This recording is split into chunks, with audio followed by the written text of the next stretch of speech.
Good evening and welcome to the Fort Smith City Board of Directors meeting on this June 16th of 2026. Oh, no, I got plenty. These meetings are being televised for the benefit of residents who can't be with us in person. At this time, we will ask, I'm going to ask Director Neil Martin to do the invocation, okay? And Director George Cassavas to lead us in the pledge. I can do that. Let's pray.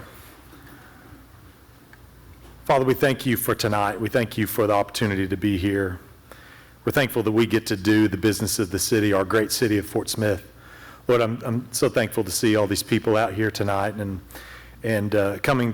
being a part of their government, Lord. And I pray that you just give us wisdom tonight as we make decisions. I pray that you be those that come to speak to the board. Give them clarity. Give them the mindset to come speak to us. And Father, I just pray that you would give us all wisdom. I pray that we do things that are correct in your eyes. Lord, I pray that you give us wisdom. Lord, I pray that you forgive us of sin that we have. Forgive me of sin. And Lord, I just pray, I thank you that you sent your son to die on the cross for those sins. So Father, I just pray that you be with us tonight. We love you and we thank you. We ask all these things in your precious and holy name. Amen. I pledge allegiance to the flag of the United States of America and to the republic for which it stands, one nation, under God, indivisible, with liberty and justice for all. Okay. Thank you very much. This time, Madam Clerk, would you please call the roll? Directors Rigo. Yeah, here. Good. Here. Kemp. Here. George Catsavas. Here. Christina Catsavas. Here. Settle. Martin. Here. Thank you. At this time, I'll ask if there's any presentation by a member of the Board of Directors on any item of business not already on the agenda for this Mayor, meeting. I have a motion to make, please. Okay. What? Okay. It's a motion. Well, y'all know what it is. It's a motion to put on the November ballot a vote to change the form of government be put on the next board meeting. I'll second that.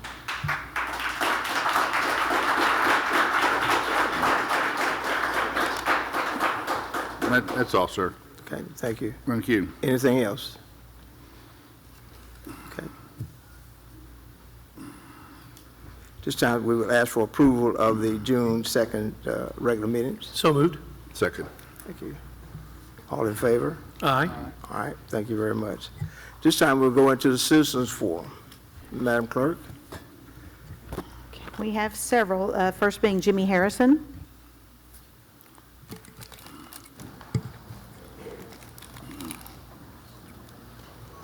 Yes, my name is Jimmy Harrison. What I want to talk about tonight is term limits on the board and the mayor. Y'all have 4-year terms. I think 3 is enough. So can y'all do something about it? Just real quick, you're saying you want 3-year terms? No, I want to still have 4-year terms, but serve 3 would be 12. So 12 years max? Yeah. Okay. Thank you, Jimmy. Next, we have Sammy Jackson.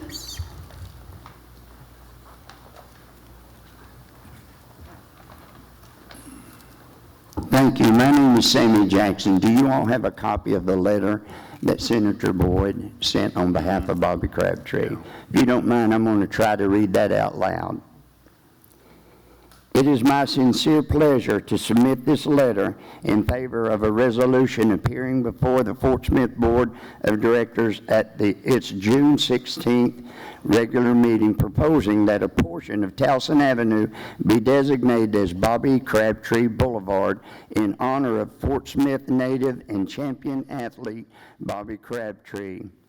Across the 20-year span of his professional boxing career, Bobby Crabtree participated in 93 cruiserweight and heavyweight matches and accumulated 56 wins with 51 knockouts, ranking above the highest totals in boxing. In addition, he was a local small business owner who operated a one-man body shop on Towson Avenue, for decades. That's 37 years. It's there now. Bobby still opens his body shop 4 and 5 days a week. He still works out 5 and 6 days a week. With his tenacity, athletic talents, and entrepreneurial spirit, Mr. Crabtree is a shining example of what it means to dedicate a lifetime of hard work towards achieving a goal. Respectfully, I would ask the members of the Board of Directors to give this resolution every consideration. Thank you for your time and attention in this matter. And I thank you too, folks, because Bobby Crabtree has a better record than Muhammad Ali. Bobby Crabtree has a better fight record, more knockouts than Iron Mike Tyson. Muhammad Ali, 58 professional fights, 20-year career, 37 knockouts. Bobby Crabtree, same 20-year career, 93, not 56 professional fights, but 93 with 51 knockouts. Iron Mike Tyson, 58 professional matchups, 44 knockouts, 20-year career. Bobby Crabtree, your Bobby Crabtree, our Bobby Crabtree, right here. He's right over here. Folks, Bobby's right here. Y'all give him a hand clap. Y'all give him some respect, yeah. Bobby Crabtree is the real deal, and he does example the true grit, the American true grit of Fort Smith, Arkansas, and the River Valley. Thank you, Mr. Mayor, for what you've done with us in the past. God bless you for it. And but I contacted Senator Justin Boyd back in October of last year. He made a call to Carlton Wing, who is the new CEO and president of Arkansas TV, PBS. And we had been with Arkansas PBS for 2 years, but they fell apart already before Trump defunded public broadcasting. So with Mr.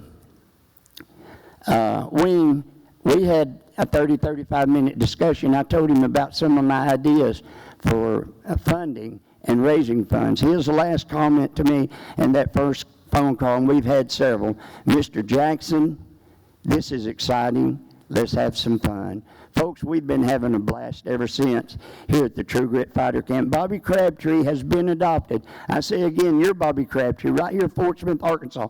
Don King made him multiple offers to become one of his fighters with better training, more money. Billy Higgins and I, Professor Billy Higgins and I, interviewed him about 12 years ago. And when we asked him that question, why didn't you do that, Bobby? More money, better training, you know. Well, hell, this is my home. This is my family and friends. I can't just leave them behind. Folks, that spoke volumes to my heart. And that's why we're here today doing what we're doing. We have Rock Hill Movie Studios in Northwest Arkansas. They're working with us. They've written one script. It didn't hit the mark in my opinion, so Aaron, the producer, slid it across the table. We all read it, didn't we, Bobby Joe? They suckered us into reading that script with them at the big table up there, and it just didn't meet the mark. And so Aaron slid across. He said, folks, what we have here is a tasty meatball. Now let's make spaghetti.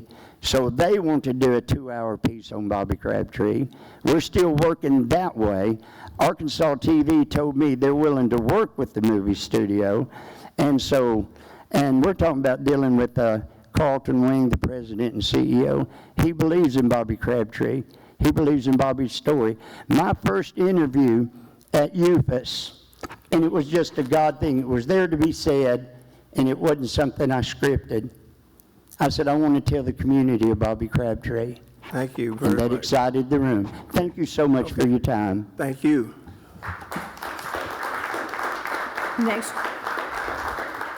Next we have Natalia Deer.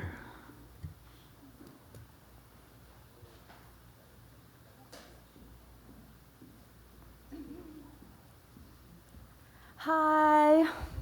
I'm actually kind of nervous a little bit, but I just wanted to speak about how when COVID happened, everybody kind of went into their house, and they are kind of starting to come out a little bit, but I was thinking that something that could help change that a little bit is if we use the downtown strip, and I'm not really for alcohol drinking, but maybe if we had like a little town thing, like maybe once a month on like the third week of the month every week, like maybe on a Thursday or Friday, where people just come together and they can have like the roads blocked off, and in the middle of the road, like people, if they wanted to pay to set up like a booth to sell like items that they make at home, like soaps or like anything they just make at home to sell, because people have small businesses like that, but they don't have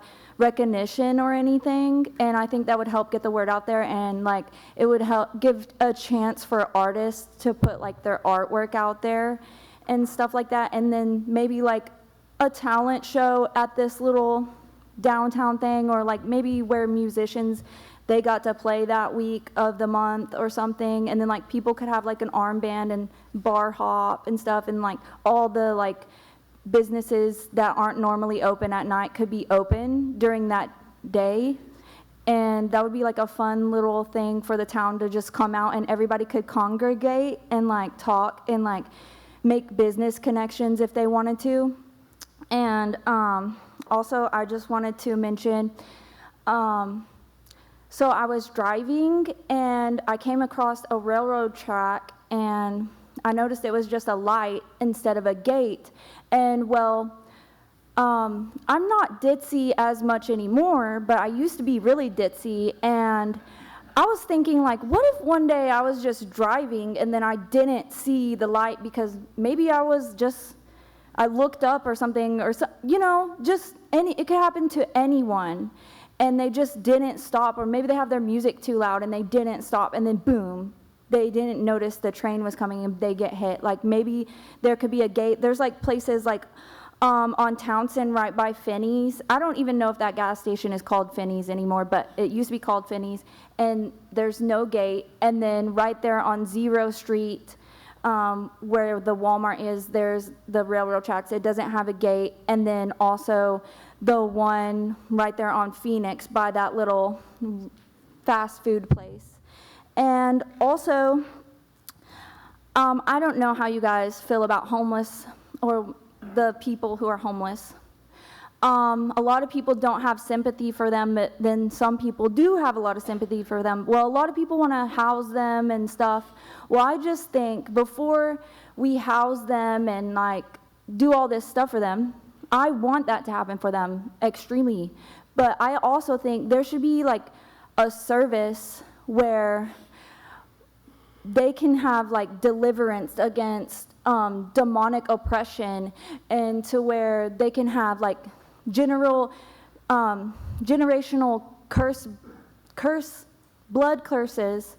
bloodline curses be broken off of their life, and demonic forces be like broken off of them, because a lot of people that are on drugs, or a lot of people that are homeless, aren't just military. Some of them are lost, and like I was homeless one time before, a few times, but I was under demonic oppression, and I did drugs before, and I was like really hurt, and I come from a family who do drugs, and I'm the bloodline curse breaker, and I'm changing it, and I'm praying for restoration in my family, and I know it is going to happen. And I know like these people who are out here in these streets, like they know a lot about the Bible, because I went and had Bible study with them, and they drew the Holy of Holies on a cardboard, and it was amazing, and I was like, wow. But a lot of people, there's people that are for God, and then people who are not. People are allowed to have free will, but a lot of things are demonic in the spiritual realm, but yeah, and they need to be set free. So yeah, that's all that I have to say. Thank you. Thank you. Next, we have Joe Elskin.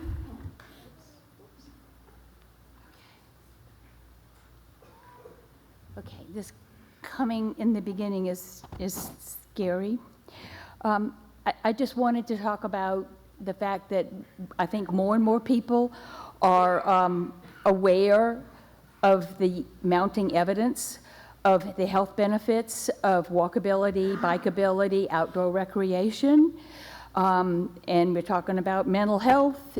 It's big there too. So I wanted to be supportive of the electric bike program that's bringing 5,800 electric bikes in, so that vouchers, so that people of low income can have an opportunity to get out and travel that way. Awesome.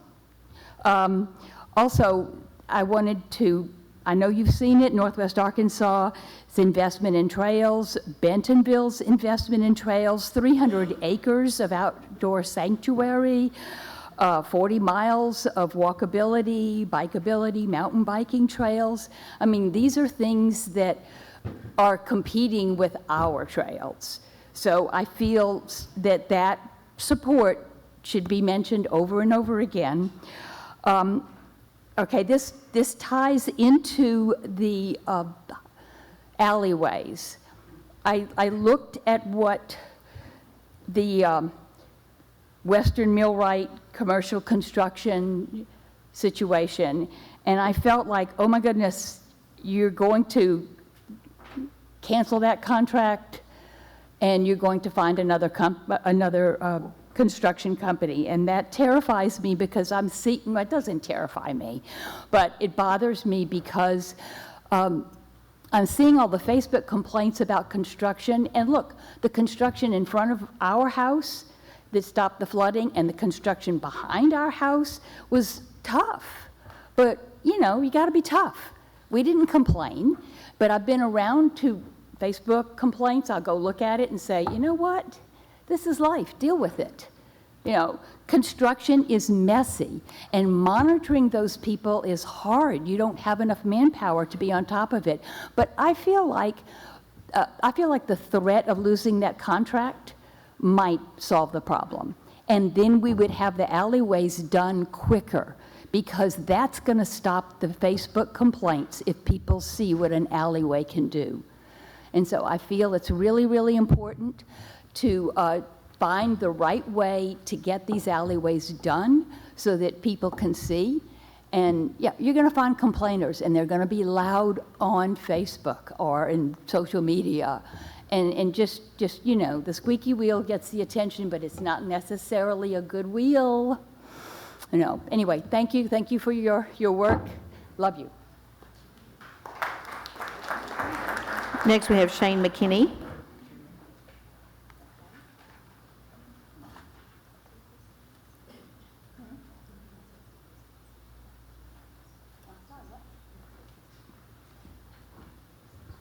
Hello again. Once again, I'm here to talk to you about changing the form of government in November. So we continue to gather signatures. We're over 3,000 today. We need 2,607, just in case you're wondering, so we're well over the number that's necessary.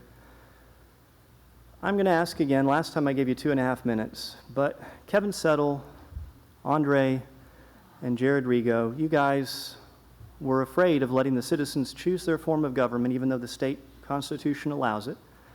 You've had a couple weeks to think about it now, so maybe you can give me an answer as to why the citizens of Fort Smith shouldn't be able to exercise their right to choose the form of government, and how would that be taking away the voice of the people? It's literally in the Constitution. So now you got nearly 4 minutes, a little over 4 minutes. So can one of you answer for me?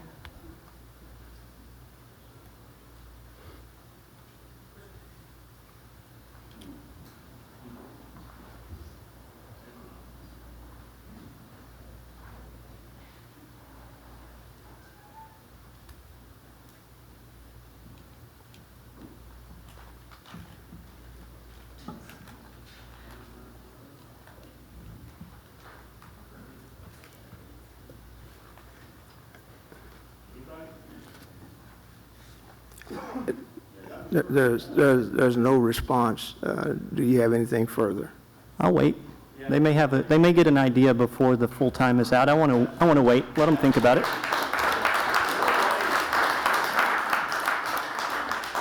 I mean, 3 minutes and 20 seconds, maybe one of them will get the electrical signals in the brain to fire just right, and they'll think, oh, this is why I'm afraid of the citizens voting. I mean, Kim's running for mayor. He should speak on it. No, I think that him wanting to abstain because he's running for mayor, I think that's fair. But the other three, I'd like to know why they're afraid of the citizens voting in November. Well, you heard my motion to put it on the next. I did hear Okay. your motion. I'm Okay. totally cool with you. I'm just asking the three that didn't allow us to have it next time. I want to get it in the open before that vote happens.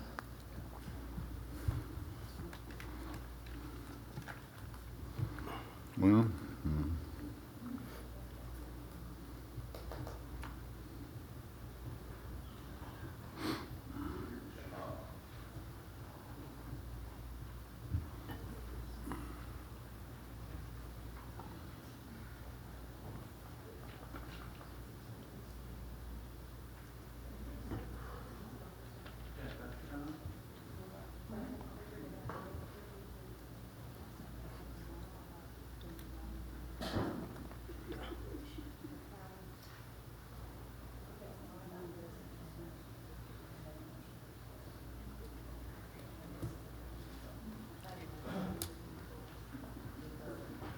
Shane, how many signatures you got? How many Over 3,000 at our Okay. count today.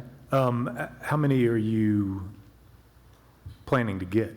We'll continue to get them until we have the number that we feel like is overwhelming, but So that's you- already over, we're over 400 more than the number we need. So you could turn them in today. We could turn them in any day, but we're going to wait until it's politically opportune. Okay. Yep. I mean, Yeah, well, it doesn't change the fact that these people aren't willing to give the citizens a vote. For whatever reason, they aren't willing, and I'd like to know the reasons. Why are you afraid of the citizens voting in November when it's literally in the Constitution of Arkansas that this is a thing that could be done? What's the fear of the citizens? No, I just want these three. Shane, I would say I'm running for mayor and I voted for it. Feels like a bit of a double standard between me enough. and Kemp. Okay, I'll let Lee Kemp answer if he wants to. It's been a while. Thank you. I sure appreciate it. Thank you. Of course. Yeah. One, as the state constitution outlines, you're actually pursuing, and I think it's a great thing that you're using those rights. I actually questioned this form of government in January of '25, and the board sat here and didn't talk about it at all. So I took action to learn, as a city director, what should we be doing in the current form of government to continue to move forward progress. So what I did was start attending Arkansas Municipal League conferences, learning about it, seeing what I can do. And then from there, we began a search for city administrator. Currently, the board has agreed to a national search firm within a contract of $33,500, which is an opportunity then that I think needs to be fully extended and completely done, which is why why can't both exist at the same time?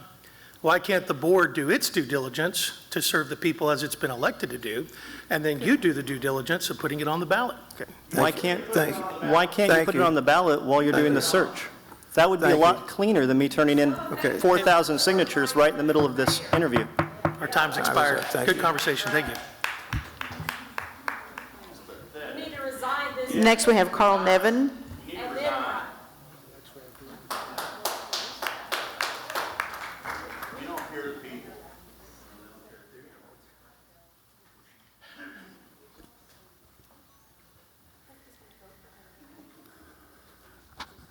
Good evening, administration and board of directors, and mayor, Mayor McGill. Okay, tonight I want to talk about mayor form of government. I want to address the whole board. Do not settle for less. A few weeks ago, there was a 3-3 vote with one abstain. I would have voted for it. The citizens deserve to have this issue settled. I challenge the board to vote unanimously to add this to the agenda tonight. I know George has postponed it till, I think, 2 weeks, and get this issue settled. Thank you.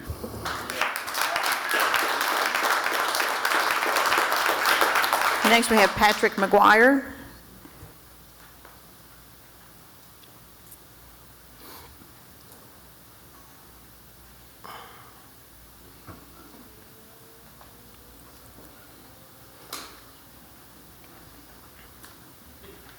Good evening.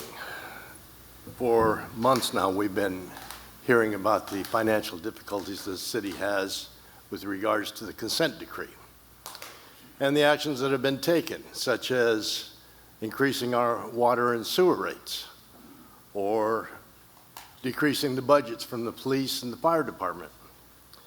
Recently, I came across a statement by Congressman Womack, our congressman. He listed, he had just submitted a bill to his committee. It has since come out of committee. It will go to the floor of the House for a vote, and in all probability, it will pass. Excuse me. He provided the details of the allocations of all this money that they're giving away. I went through it. There's a lot of expenditure on roads, bridges, that type of thing. But I also found $675,000 to the city of Lincoln for water system improvements, $5 million to the city of Dyer for water system improvements, $6 million to Madison County for water system improvements, $6.8 million to the city of Green Forest for water service improvements, $9 million to the city of Cave Springs for water service improvements, and $12 million to the city of Gentry for water system improvements. I read this, and the first thing that came to my mind is, why the hell isn't Fort Smith on this list? Mr. McGuire, we have gotten 12 million. We have gotten 12 million for water from Senator Bozeman, and we've applied for another 12 million. We've got another 13 million on the agenda tonight for requesting grant dollars to support the F-35 mission at Ebbing. So, I mean, we're going after these things. It just depends on which senator or congressman we go after. Well, the Senate is on the receiving end of the expenditure bills. Those have to be initiated in the House. And Congressman Womack is the chairman of the committee that draws up the appropriations. So Senator Bozeman doing something really isn't all that effective.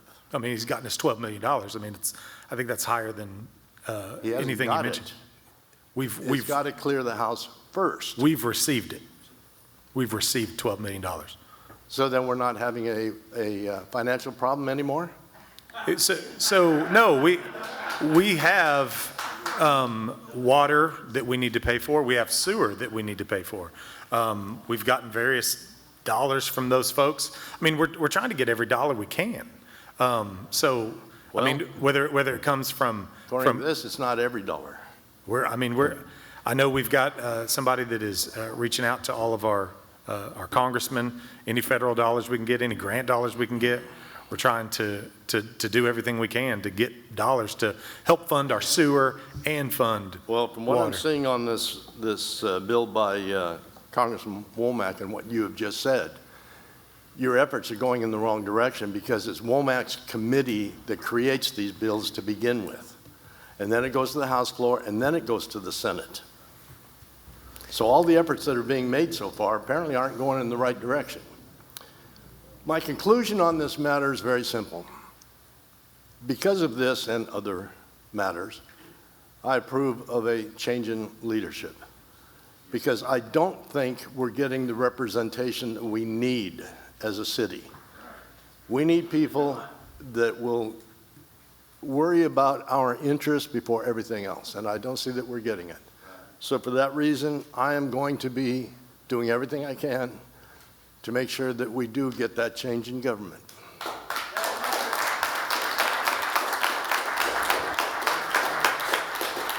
Next, we have Kristen Conley. Excuse me, Madam Clerk. Mr. Dingman. Just a few comments related to Mr. McGuire's comments. Yes, there is a program through the U.S. House of Representatives to advance programs such as this, but there is also a separate program that initiates from the Senate side of things. We did make application to Congressman Womack's office for water system improvements. Our project was not advanced through the mechanism that you mentioned, and apparently saw some publicity on. We do have a project that is currently going through and is supported by Senator Bozeman's office for a water utilities project. And we have received, as Director Martin mentioned in the past, funding for water transmission line improvements. Now it's an incremental amount, I mean, in terms of the size of that overall project, but as Director Martin mentioned, we continually seek for especially federal resources to add to our infrastructure improvement needs. Thank you. Okay. Thank you, Madam Clerk. Next, we have Kristen Conley. Hello. My name is Kristen Conley. I am the Program Director of Riverview Hope Campus, and I'm here to discuss a conversation that happened about a month ago. On May 19th, 2026, Dakota Palmer and Director Martin discussed drop-offs and possible insurance fraud being made at Hope Campus. Director Martin stated that there's enough smoke here, that there's a fire, we've got to get this under control. Director Martin, you said that we as a community have got to be more forceful about this situation. You said that it doesn't even take into account the insurance part of this, which all of us are having to pay. Joey McCutcheon said that he didn't know why we're not in touch with Hot Springs, Oklahoma City, or Conway, the people where the supposed bus loads are coming from. He stated that this is a massive problem and we need it solved. There was even a threat to get the feds involved. When I saw the video of the discussion on May 19th, my heart sank. I joined Riverview Hope Campus as a case manager in June of 2025. The minute that I stepped foot into the campus, I fell in love. I truly feel that providing supportive services to individuals experiencing homelessness through a holistic approach at Hope Campus is my purpose in life. So when I saw the video on May 19th, I couldn't figure out how such speculation could be deemed so appropriate when every staff member at Hope Campus is so transparent and solid in their work. But then it dawned on me, forgive me, but I don't recollect ever meeting any of you gentlemen at the campus. I've met people from many churches. I've met volunteers who enjoy serving our clients. I've met therapists. I've met Chief Baker and a few wonderful police officers. One time I had a strongly worded discussion with a certain firefighter regarding a client. However, I don't believe I've met any of you who choose to speak these accusations toward Hope Campus. So I'm inviting you to come to Hope Campus. I'm inviting you to see where we work in transparency and genuine care for our clients. I'm inviting you to come and take a tour of our facility and see what it is that we do at the campus. You can come and visit with myself or our executive director, Casey Wilson.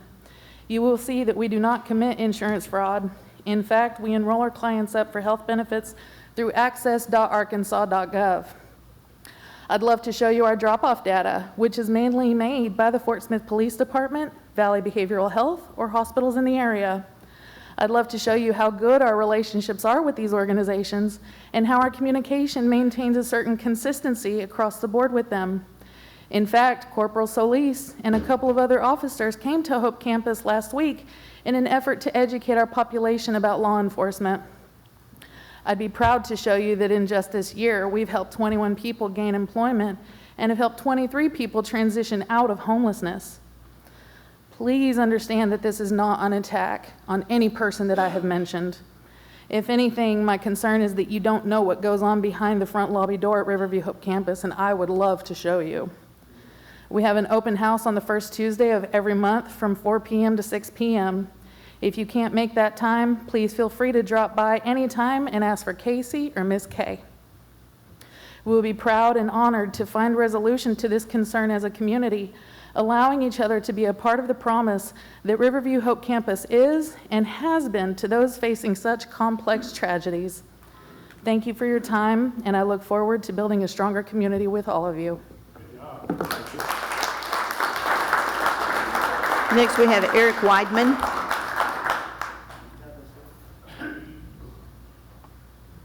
Good evening, everyone. Wow, look at this crowd. Yeah. Thanks for being here, you guys.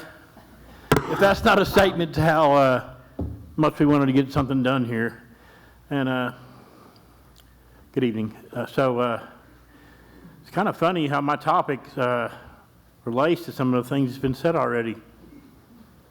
So let me get back to the top here. Ladies and gentlemen, Today I want to talk about something we rarely connect out loud, how political failures can damage the mental health of entire communities. Because when leadership breaks down, people break down too. Lack of leadership. When politicians fail to lead, they don't just create confusion, they create instability. And instability forces people to live in a constant state of uncertainty. Uncertainty fuels anxiety, fear, and hopelessness. The lack of transparency. When leaders hide information, avoid honest conversations, or make decisions behind closed doors, people begin to feel powerless. Powerlessness creates stress that never goes away because you can't prepare for what you're not allowed to see. The lack of accountability. When mistakes happen, and they always do, especially around here, but no one takes responsibility, that sends a powerful message. Your experience doesn't matter. That message deepens frustration, anger, and emotional exhaustion. Not listening to citizens, but the most damaging failure is this: when politicians stop listening, when community voices are ignored, when concerns are brushed aside, when lived experiences are treated as inconveniences. People begin to feel invisible, and feeling invisible is one of the most harmful emotional experiences a person can endure. It leads to depression, it leads to isolation, it leads to people disconnecting from the very community they belong to, and then they want to move. The result, these failures don't just create bad policy, they create chronic stress, they create emotional strain, they create a mental health crisis, not for one person, but for entire neighborhoods. The hope, but it doesn't have to stay this way. When leaders show courage, communicate openly, take responsibility, and truly listen, the community feels it. Trust grows, stability returns, people feel valued again, and then companies want to come to Fort Smith. And mental health improves, not just individually, but collectively. Strong leadership doesn't just shape policy, it shapes the emotional climate of a community. If we want healthier communities, we need leaders who understand that their choices affect more than budgets and laws. They affect the minds, the hearts, and the daily lives of the people they serve. Thank you. Next, we have Sarah Harrison.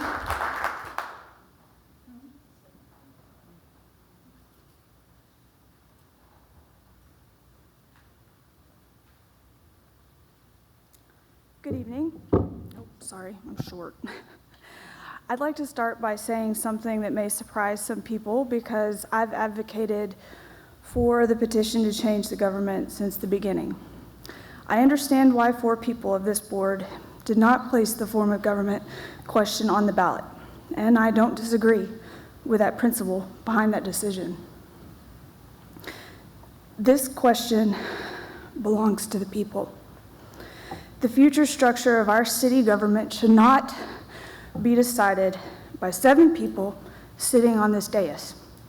It should be decided by the citizens of Fort Smith. So tonight, I'm here to remind you that you are citizens of Fort Smith. And that is exactly what this petition is all about. It's not a vote for a strong mayor system. It's not a vote against the current system. It is simply a request to let the people of Fort Smith decide for themselves. As volunteers collect signatures, we've heard concerns about city employees and whether they can participate. And we all understand the law. No one is asking our dedicated city staff to engage in politics while on the clock or while using city resources. But when the workday ends, public employees are still residents of Fort Smith. Working for the city does not make you any less a neighbor, and it should not take away your voice. The reason each of you serves this city today is because at one point you cared enough about Fort Smith to step forward and help lead it. I believe that you still do. To those who voted no or didn't vote at all, Tonight, I'm not speaking to you as elected officials. I'm speaking to you as neighbors. We've shared conversations, coffee, lunches, community events, and most importantly, a common love for this city. So I want to ask a simple rhetorical question. When the gavel falls tonight and we walk into the lobby and the titles and official roles fade away, as individual residents of Fort Smith, will you sign the petition and trust that your neighbors can make the final decision? Because I believe this: if we truly believe government derives its authority from the people, then we should never be afraid to let the people speak. I'll have the petition pages ready in the lobby afterwards. Thank you for your time.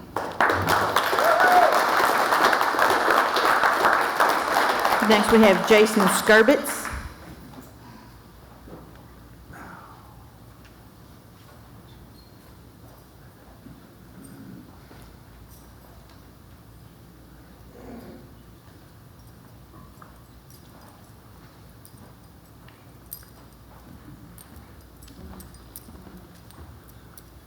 Good evening. It's going to be hard to follow up that one. That was pretty good. Thank you, Sarah, and everybody else who's already gone before me. When is enough going to be enough for you people to realize that people in this city have had enough? Had enough of no transparency, had enough of no accountability, had enough of people sitting up there and at best not paying attention, at worst not giving a flying fill in the blank. When's it going to be enough? They've had enough. Yes. I've sure as hell had enough. I'm not used to having to do this.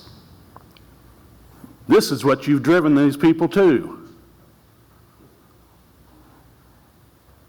They're used to just barely getting by, worrying about getting by their daily lives, not worrying about having to constantly oversee whether you guys are doing your damn jobs or not. Because after all, yeah, it's only part-time, but it's still your job that you voluntarily ran for, asked for, sought our vote for, to represent us. And unfortunately, too many people put most of y'all up there. So we're stuck with you for now. And I've said this before, the ones I do support know who you are, and the rest of you know who you are too. There are so many incredibly ludicrous issues and failures going on in this town. They're too numerous to list right now. I don't know how many of you pay attention to the local forums and social media outlets that a lot of us are engaged in. If you don't, well, you damn well should, because people are fed up, and your days are numbered.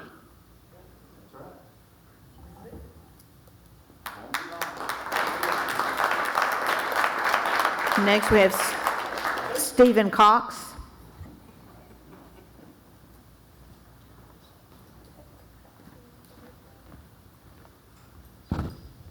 Good evening, people. Fort Smith. I'm Stephen. So my topic today, I want to talk about data centers. Big topic right now across America.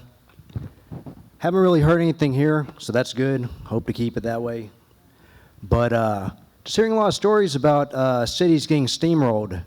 You know, the people want it one way, and then, you know, government and money comes in, just steamrolls them. And I don't like the sound of that. So I'm just here to bring awareness to the topic. I want to get people talking about it first. You know, regardless of whatever happens on a city level, I want people talking about this in case it ever comes here. That way, we don't just get blindsided by it. And I was told to look up Fayetteville, what they're doing, and I looked into that. And whatever they have in place or whatever they're talking about, it just looks like they're putting like a framework in, like, hey, you can have one under these conditions. It has to be in this area. You can only use this much amount of water. So it kind of looks like they're just giving them a way to fit it into that frame. At least that's my perception. I could be wrong about that. But my main thing here today, I just want to get people talking about it, people aware of it. And once everybody's educated on the topic, I want whether or not we get one, if it ever comes here, to reflect the will of the people. Second topic, trails. I do hope we get that done. That's like the opposite, nature. I think that's good for everybody. It's going to be good for our mental health, good for fitness. So I hope that happens. And last thing here. Anybody here ever read 5 Dysfunctions of a Team? I'm sure somebody has. So there's like a chapter in there. I'm just paraphrasing. I haven't read this book in like 10 years. But what causes resentment in people and anger and not being able to let go, it's not so much disagreement or, you propose something and it doesn't happen that way. It's whenever people feel like they weren't understood, that they weren't heard, and they get steamrolled. That's what causes resentment. So that's all I got. Thank you. Appreciate it. Next, we have Dan Williams.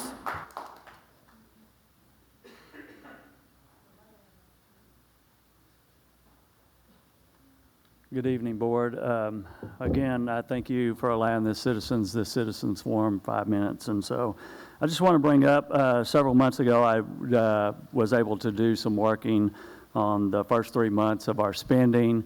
And Lee brought up the Municipal League. I'm just wondering, does anybody know how much we pay them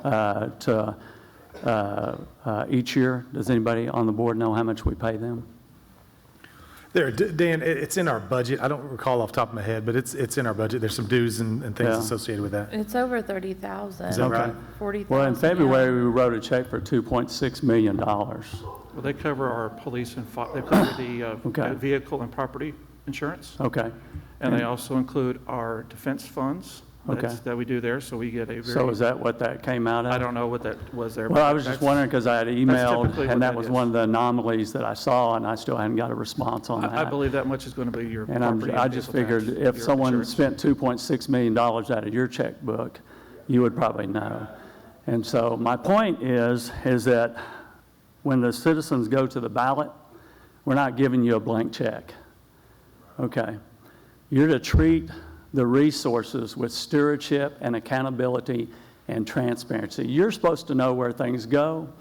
And if I ask the question, you should have some kind of idea. And I appreciate, Mr. Settle, you having some kind of idea. But really, none of you know. And I think that's a problem. And we as citizens, we're going to hold y'all accountable. We're looking at things. We want to understand things. We actually want to work with you, not against you.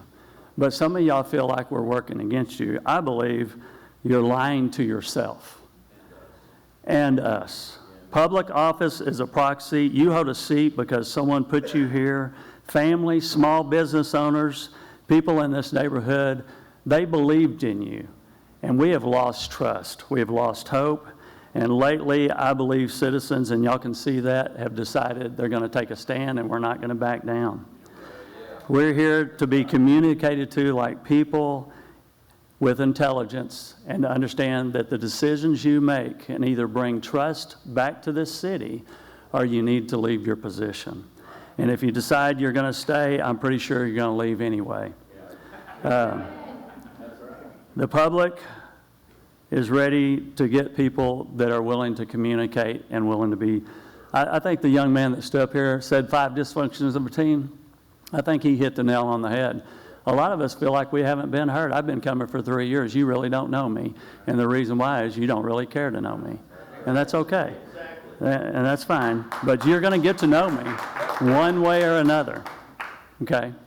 And I believe that change is here. I care about transparency. I care about how you spend not just the money that I pay to the city, but the money that they pay too. And it's important to be accountable to it. Hundreds of citizens have shown up. We've signed petitions. We're going to continue to get them signed. You've already heard tonight. It's already been. I appreciate George putting it on. I appreciate the second. I believe that it's going to get voted on.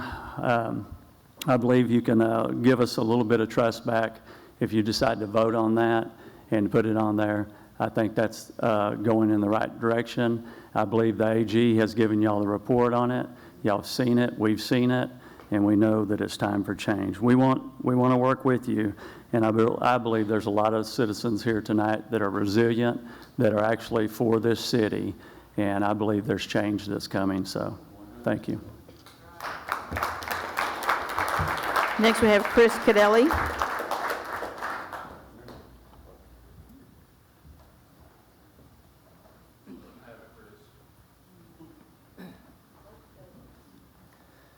Good evening, Board, and I also would like to thank y'all for this opportunity to participate in local government.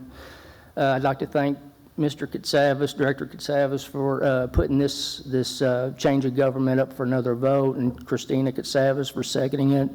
I appreciate your leadership, your ability to recognize all the work that's going on from some really great people that are investing time, energy, in this effort. So I really appreciate that. I hope that the rest of the board recognizes that too, and I hope that maybe hearts have changed a little bit, and you'll view this as a second opportunity to hear the people and send this to the folks. Let the folks make this decision. I mean, it may go our way, it may go your way. Whichever way it goes, that's fine. Let the people decide.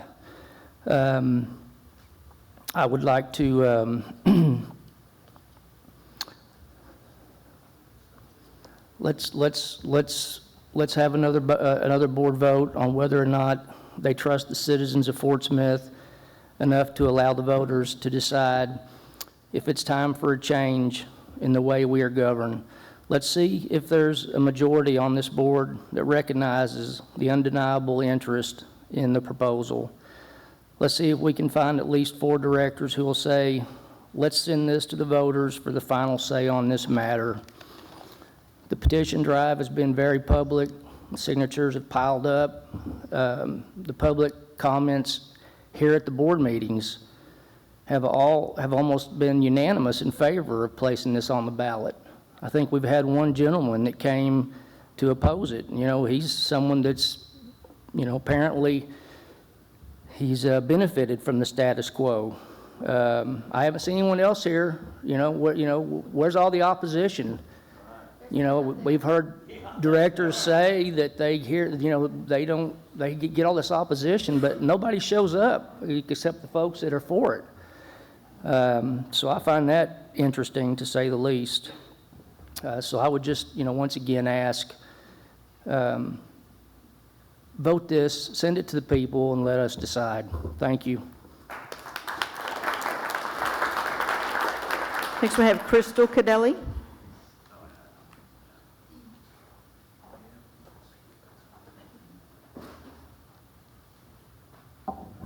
Good evening, Board, and I want to thank you again for giving the citizens 5 minutes. I want everyone on this board to ask themselves, why do you serve? I leave here every single week really thinking, for the majority of you, why are they serving? They don't seem to have the citizens' best interest at heart. And I understand that it's a part-time job. I understand that you have full-time jobs, you have families, you have sick children, you have things going on in your lives, but you signed up for the job and you knew what you were getting into. There are many of us that come every single week that get paid nothing, that do more research than most of you up there, that know what's going on in our city more than you do. Fort Smith is at a crossroads, and the challenges we face are going to take every ounce of this board's attention. It is mind-boggling how fast that this board forgets what state our economy is in and the crisis that we face. We have $800 million in consent decree work that still needs to be done within 10 years. Everyone thinks the tax reallocation and the bonds are going to take care of it, and we know that's not the case. We need a $300 million water transmission line. Without it, if it breaks, our city's going to be without water. How do you explain that to the residents and the businesses? I can tell you there will be a mass exodus out of this city. We are now facing the EV charging stations and the Alleyway grant funds are going south. We've had to fire the contractor because of the quality of work. Is this going to cost us more money?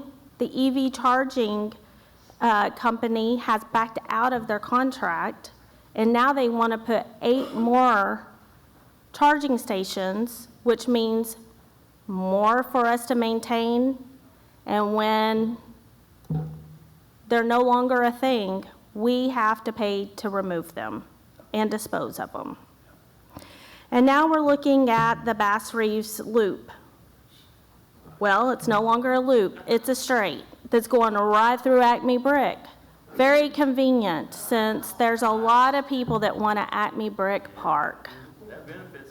On top of the $7 million that we have to come up with if it stays within that budget.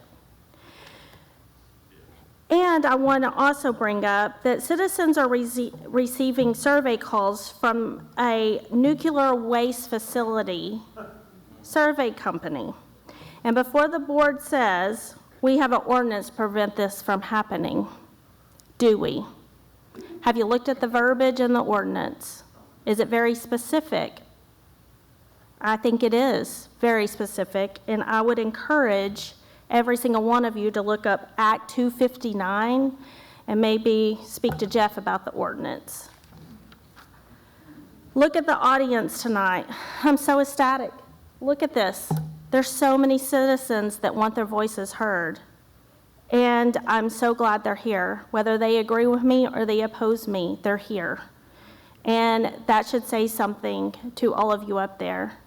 And I think that it's very important that you let the people have their voice and that you let the change of government go to the ballot.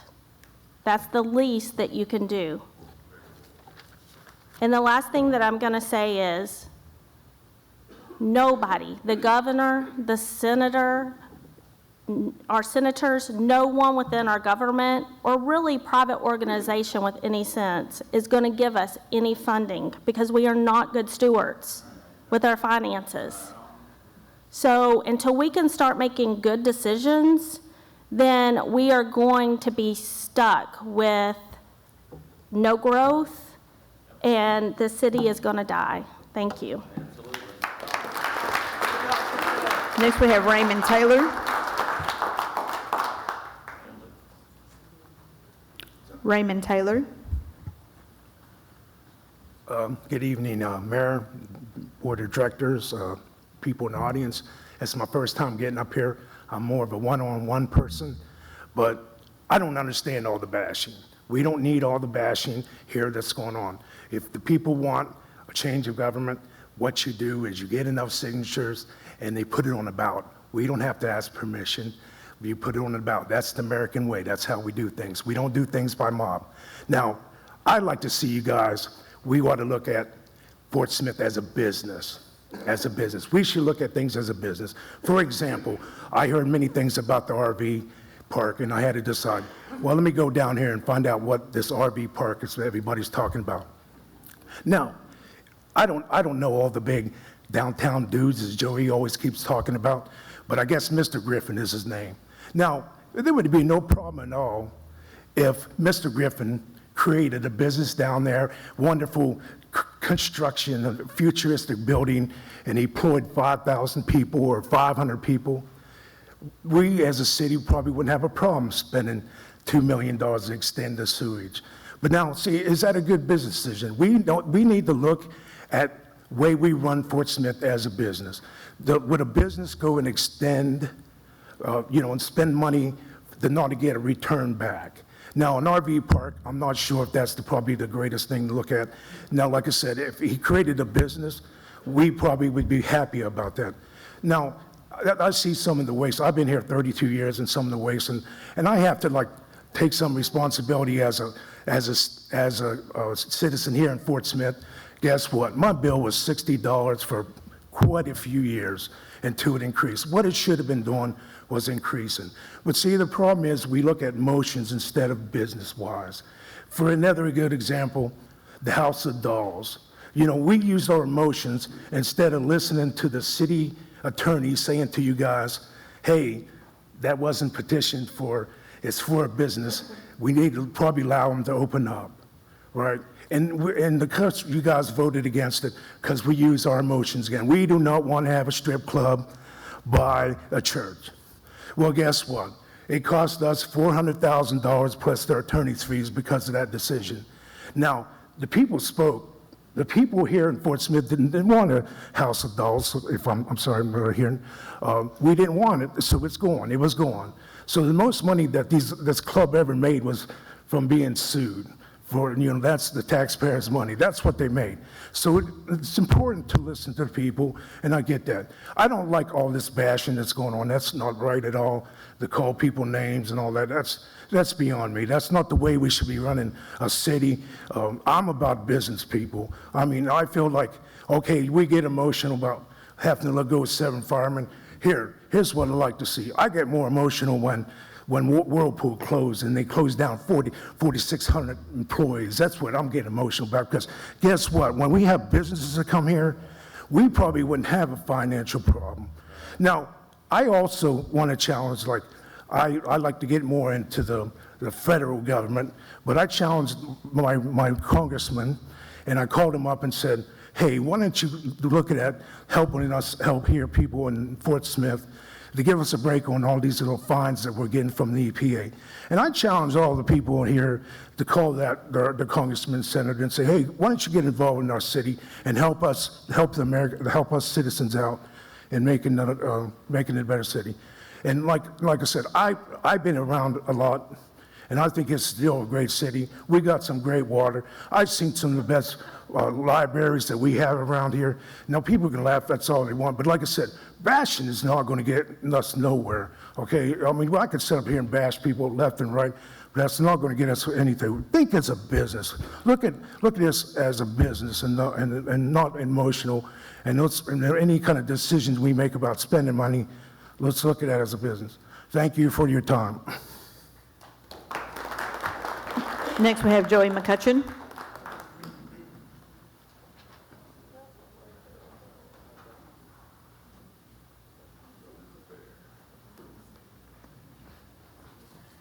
Good evening. Joey McCutcheon, Fort Smith. All we're asking you to do is put this on the ballot.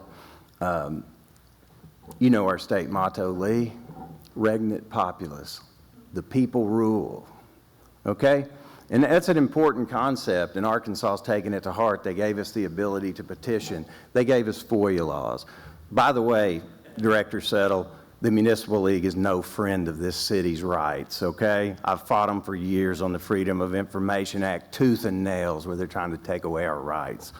So, Director Martin, look, $12 million is a drop in the Andre Good bucket.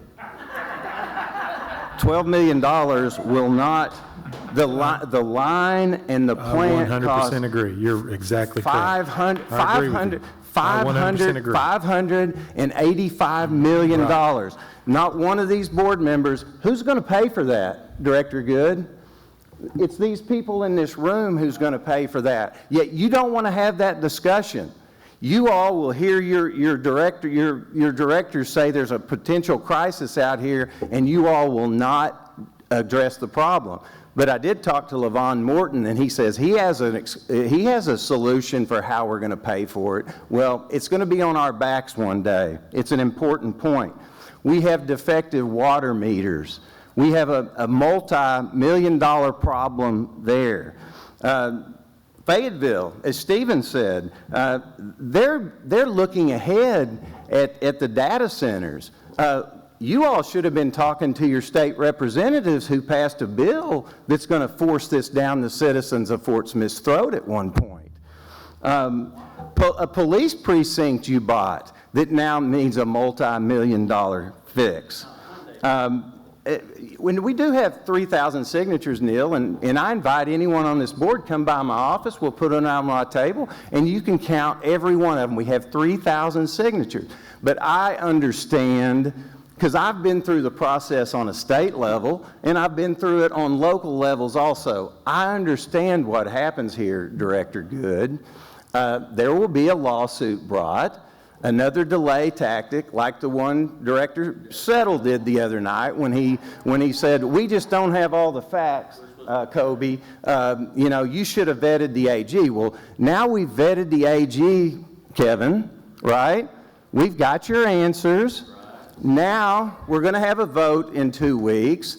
It was a 3-3 tie. It was a rigged vote. You know, we knew when Director Good had to miss the meeting, you needed your second to put the November of 27 on, because you're all for the people, you're all for the change of government, but you two had to create the November 27 because you knew you couldn't get the votes, and then the three here, Martin and the two Cat Savises, they couldn't get their votes, so it ends up a 3-3 tie with the topping it all was Director Settle, who abstained. So what I want is a little transparency. Not one of you will say, where do you stand on this? Do you support a change in government? Why won't you talk about that with us? I mean, you sit up here like we're the problem. We are not the problem. You know, you've been so focused on e-bikes and bikeability and walkability. We've lost focus. Remember the $100 million grant that we combined with, that we're doing now with the e-stations that you all didn't even know that your city administrator had entered into, and I sued you over it, and then you retroactively approved that decision. You understand, Neil. And not to fault you, Jeff Dingman, but you've got 1 foot in and 1 foot out. You applied, and don't be disingenuous, Director Kemp. Come on. In February, the only reason that you paid $32,000 for a search firm was because Jeff was a finalist in Independence. And what were we going to do if Jeff got that job? I wish you the best. But this is a city without a rudder. We've got homeless issues. We've got illegal spending by the mayor that the audit just became finalized. Unconstitutional spending, and we're not finished. I want to know where when you gave the money to X, we're looking into now what X spent that money on. Teeth? What did X spend that money on? So that's a problem. And not one member of this board will say, let's do an internal audit on how much money was spent unconstitutionally. Not one of you will do that. And it's an important issue because we are in a crisis situation. But Director Settle, I'm asking you, either man up, vote for or against. Thank you. You'll be the deciding vote. Thank you. No, I think I've had my time. Thank you. Stop interrupting him, jerk off.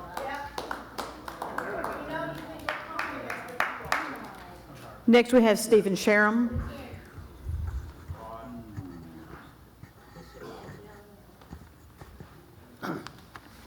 Mr. Mayor, members of the board, my name's Steve Sharam.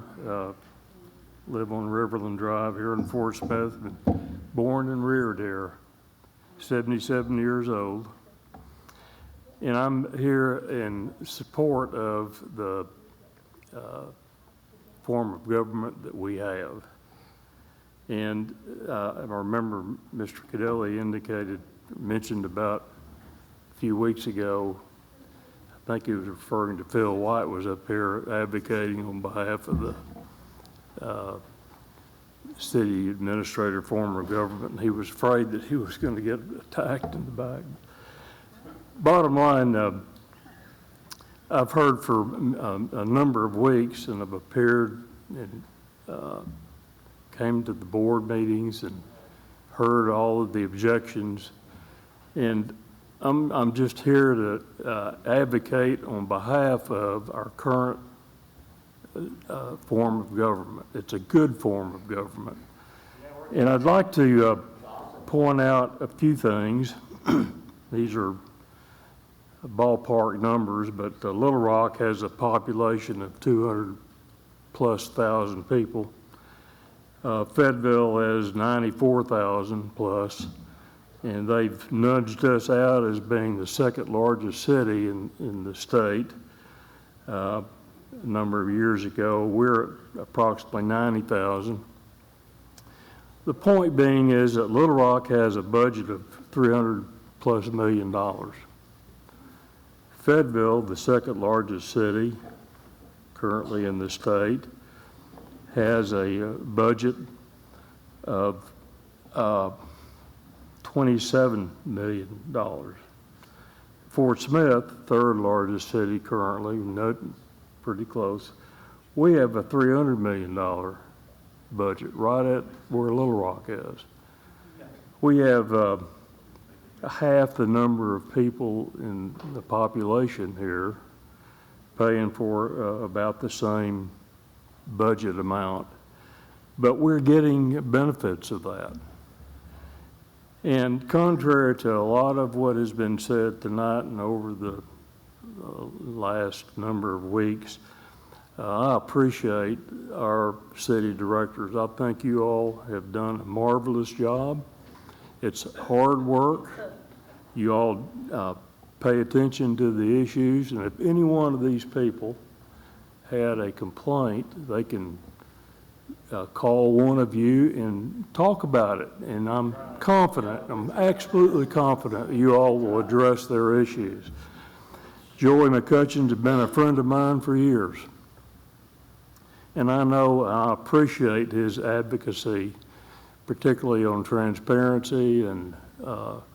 But believe me, if our current form of government stays that it is, he's going to be right there advocating on behalf of the citizens, and I appreciate that. But that's no reason to change the form of government. The other issue that's important that gets swept under the carpet is the city attorney position that will become an elected position if this form of government changes as has been advocated. And that is a terrible, terrible mistake. Daley and Woods has been the city attorney for years. Jerry Canfield, as you all are well aware, has been the attorney for 50+ years, representing Daley and Woods. And Colby is coming in right behind him, learning the information. But the institutional knowledge that law firm has on behalf of the city is invaluable.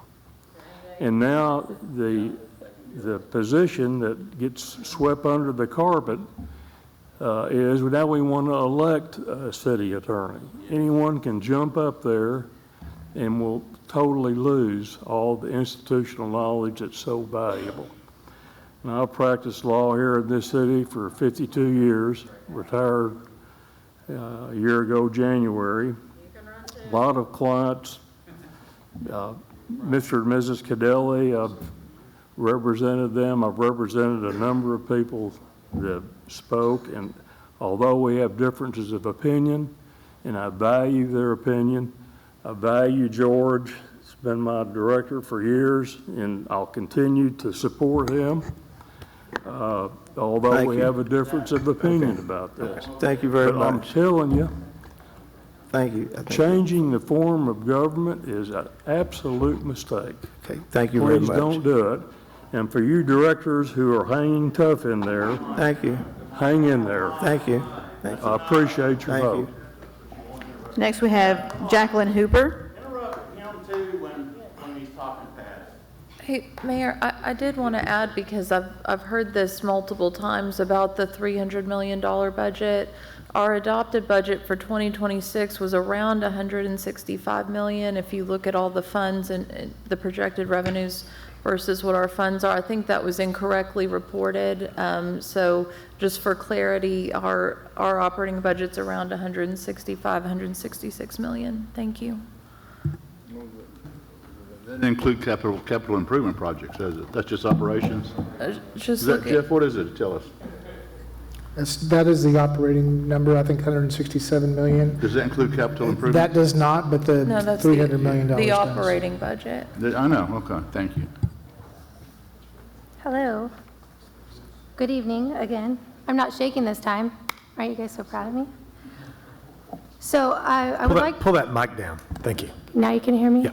Okay, good. I said I'm not shaking this time. Anyways, good evening.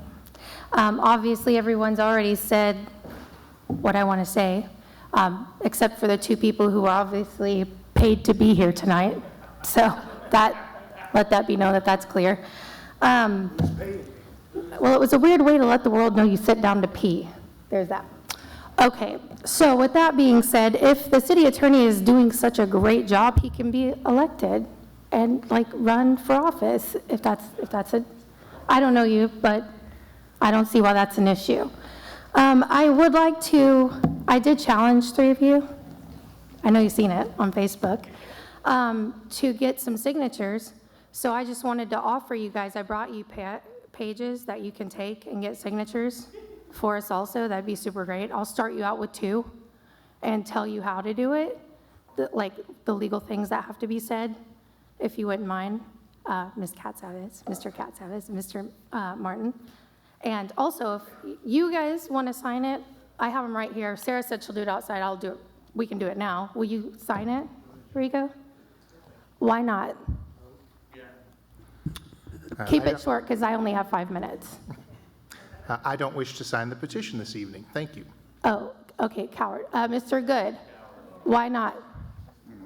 Okay. No answer? Okay, cool.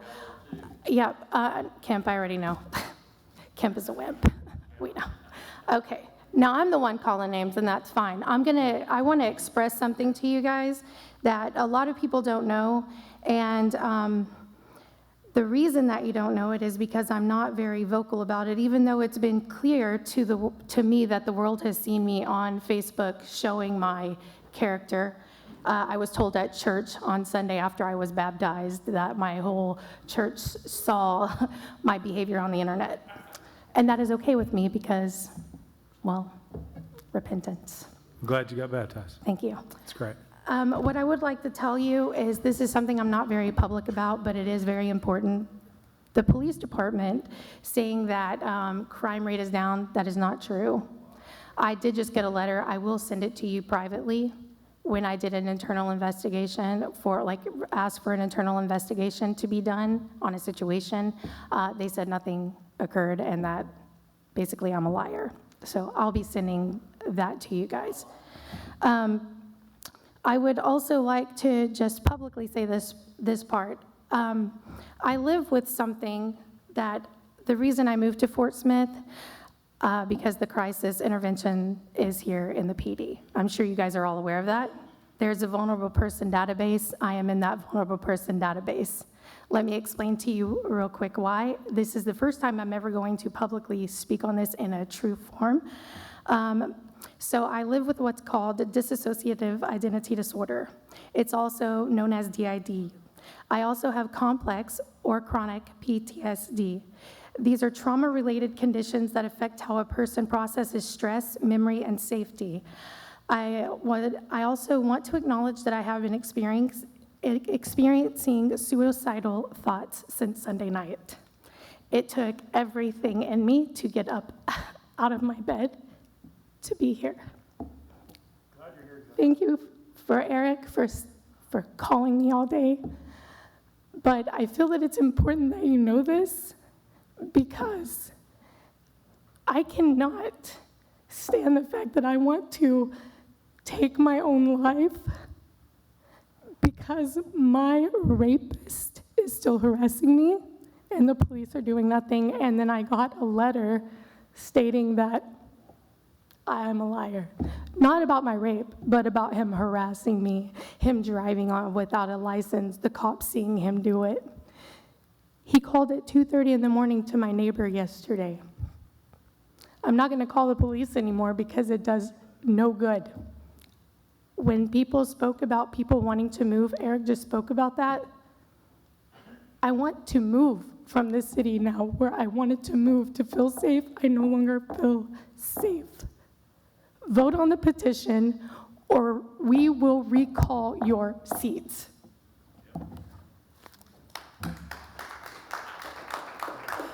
Next, we have Michaela Gaffney.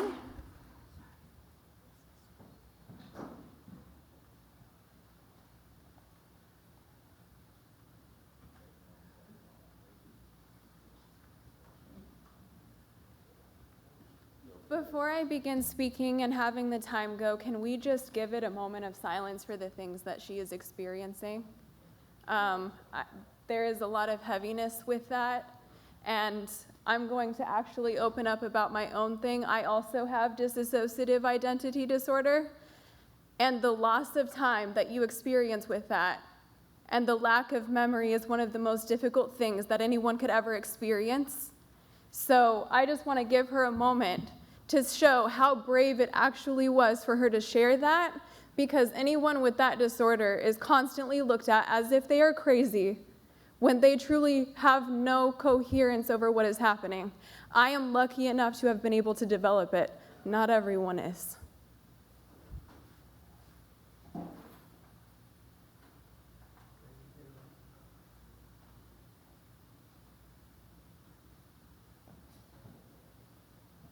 The bravery for her to do that, despite what your guys' opinion on how you should show up, is bigger than a lot of people would do. With that being said, I wanted to go ahead and open up a proposition. I'm a little bit tired of hearing the conversation about the form of government. I don't know if you guys are. This has been a very long meeting. So I think it would be a really fun idea to put my own signatures on the line, my personal signatures on the line, to debate any of you that are either withholding or against the change of form of government. I have no notes, mind you. I would love to debate one of you. Right now, no notes. I have just entered politics probably about a month before standing here. I have 3 minutes. My personal vote's on the line for your vote. Not my votes, but my personal signatures on the line for one of your votes. Can I ask you a question? Yes. Are you running? No. Oh, okay.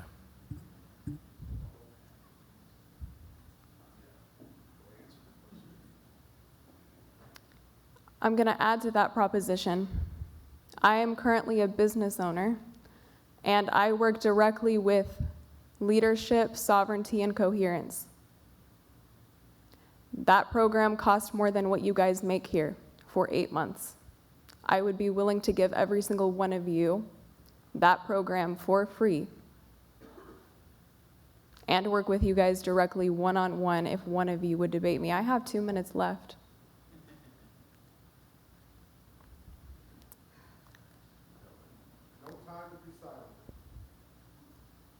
You guys only make $15,000 a year. I'm sorry. $15,000 a year here.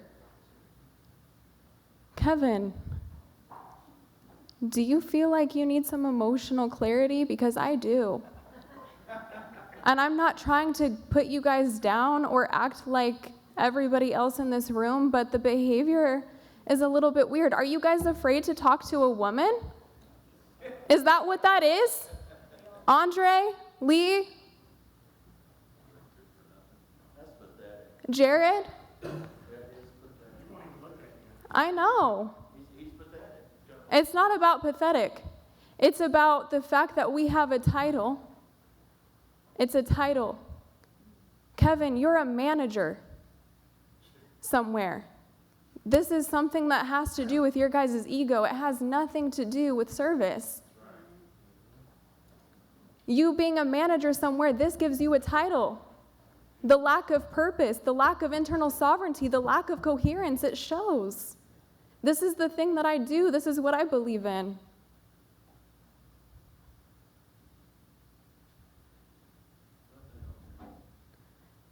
Okay.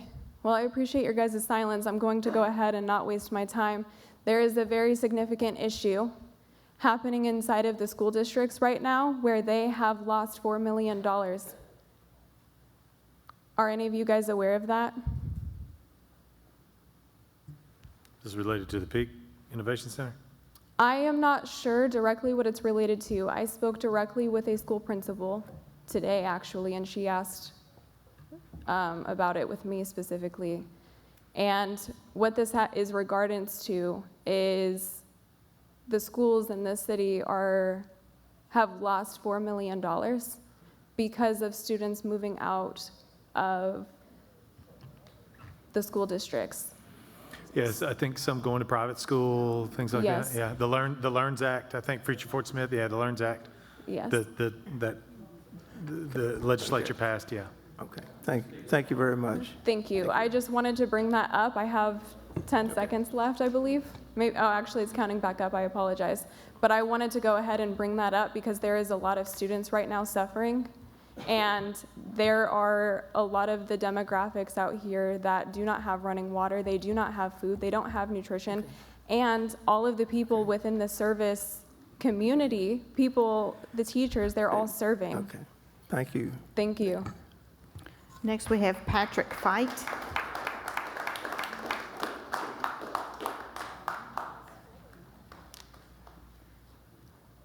Good evening.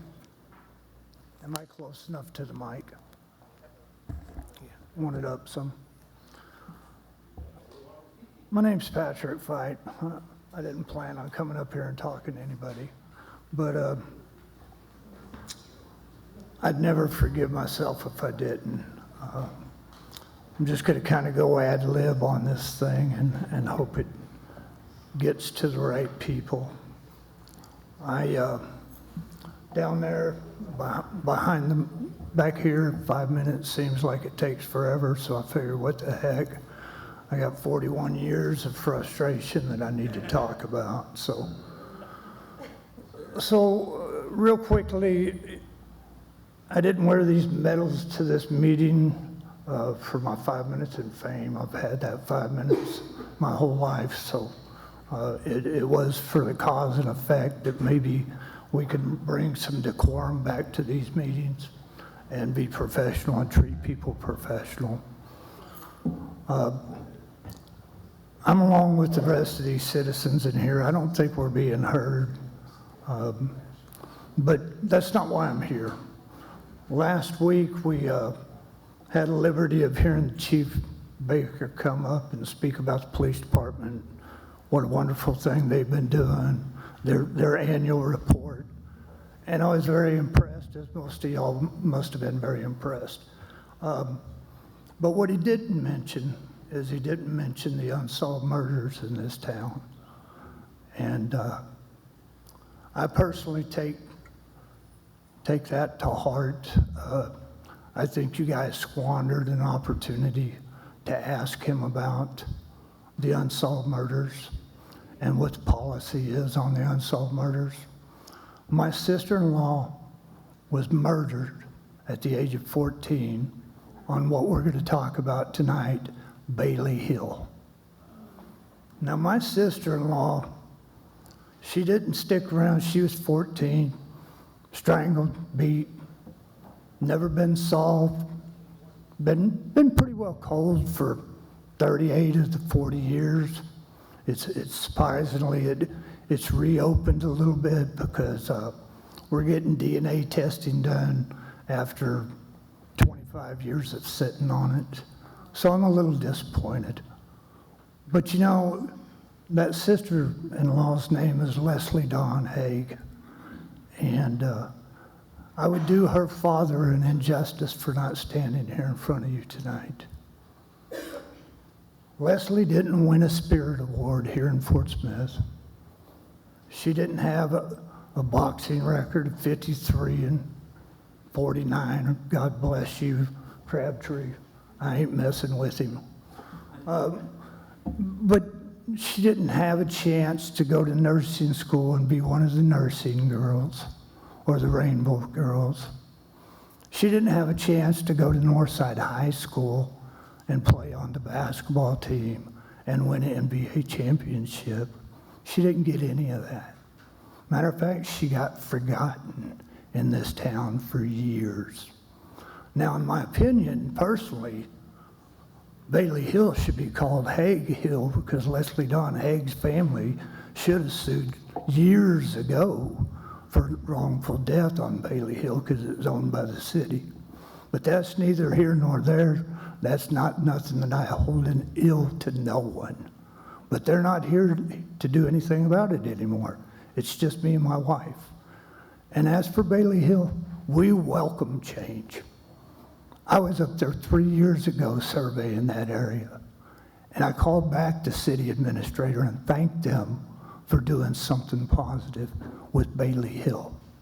But when them engineers go up there and they do their land surveys, if they find her tennis shoes, let me know, because that's about the only hope we have left, is her tennis shoes were never recovered.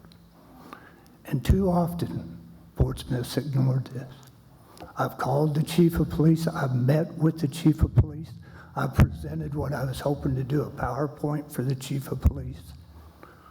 I've got something on my phone right now that has 10 unsolved murders in Fort Smith, 10 of them in Fort Smith over the years, and probably another 35 in the surrounding area.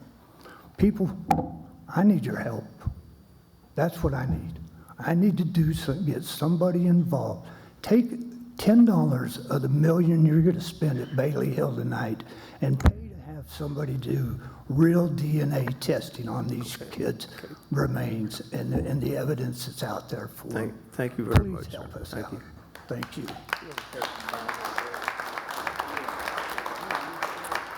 Why don't we take a 5-minute recess? Just one more.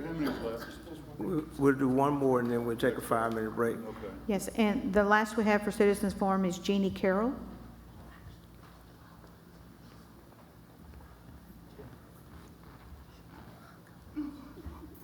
Hello. I was not planning on coming up here speaking. I wasn't even planning on coming to the meeting tonight, but someone told me I need to come. I don't come to these meetings, and I'm really not that into politics, but the past couple of years I have gotten into it because of things that are going on. But what really got me fired up was this whole situation with the change government and the vote not going to us. We are the citizens of Fort Smith. We have the right to make that decision, not y'all. And I was really disappointed when I heard that it had been turned down. Something else that happened earlier, and I wasn't even going to speak, but something else happened earlier that, I mean, I couldn't just sit down and not say anything. The lack of respect that I have seen up here is really heartbreaking. We as citizens deserve answers. We as citizens deserve the right to vote. But when a question was being asked, and I don't know where he went, but when a question was being asked and there were no responses, and I'm not going to point out who didn't respond, but y'all owe us that. You know, we don't know what's going to happen when it gets put on the ballot, because it will get put on the ballot. We don't know what's going to happen. Majority of Fort Smith may not want to change the government. The other, you know, the majority may want it. It doesn't matter. It's our decision. And so I would like the person earlier said, I would like to see y'all go ahead and do a vote tonight and get it over with. It's going on the ballot. And all you're doing, I mean, I'm broken right now with what I've seen and I've been hearing. And I want to be able to respect y'all and believe in y'all, but right now I can't. So I'm just asking for y'all to please reconsider, go ahead and vote on it tonight. Don't wait 2 weeks from now. What difference is it going to make? Thank you.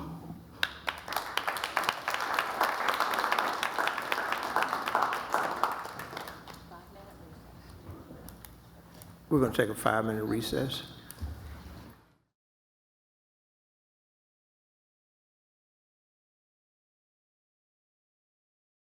Convene.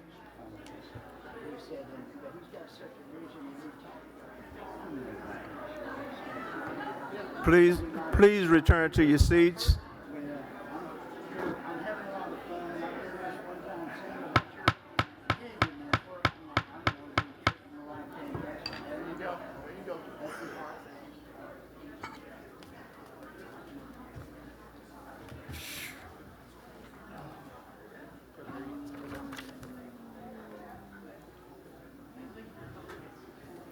This time we will go to the first item on the regular agenda. Thank you, Mayor. The first item tonight is an ordinance amending the city's human resources policies relating to injury leave. Director of Human Resources, Eric Garvin, is here to address this item. Thank you. Good evening, Mayor and Board.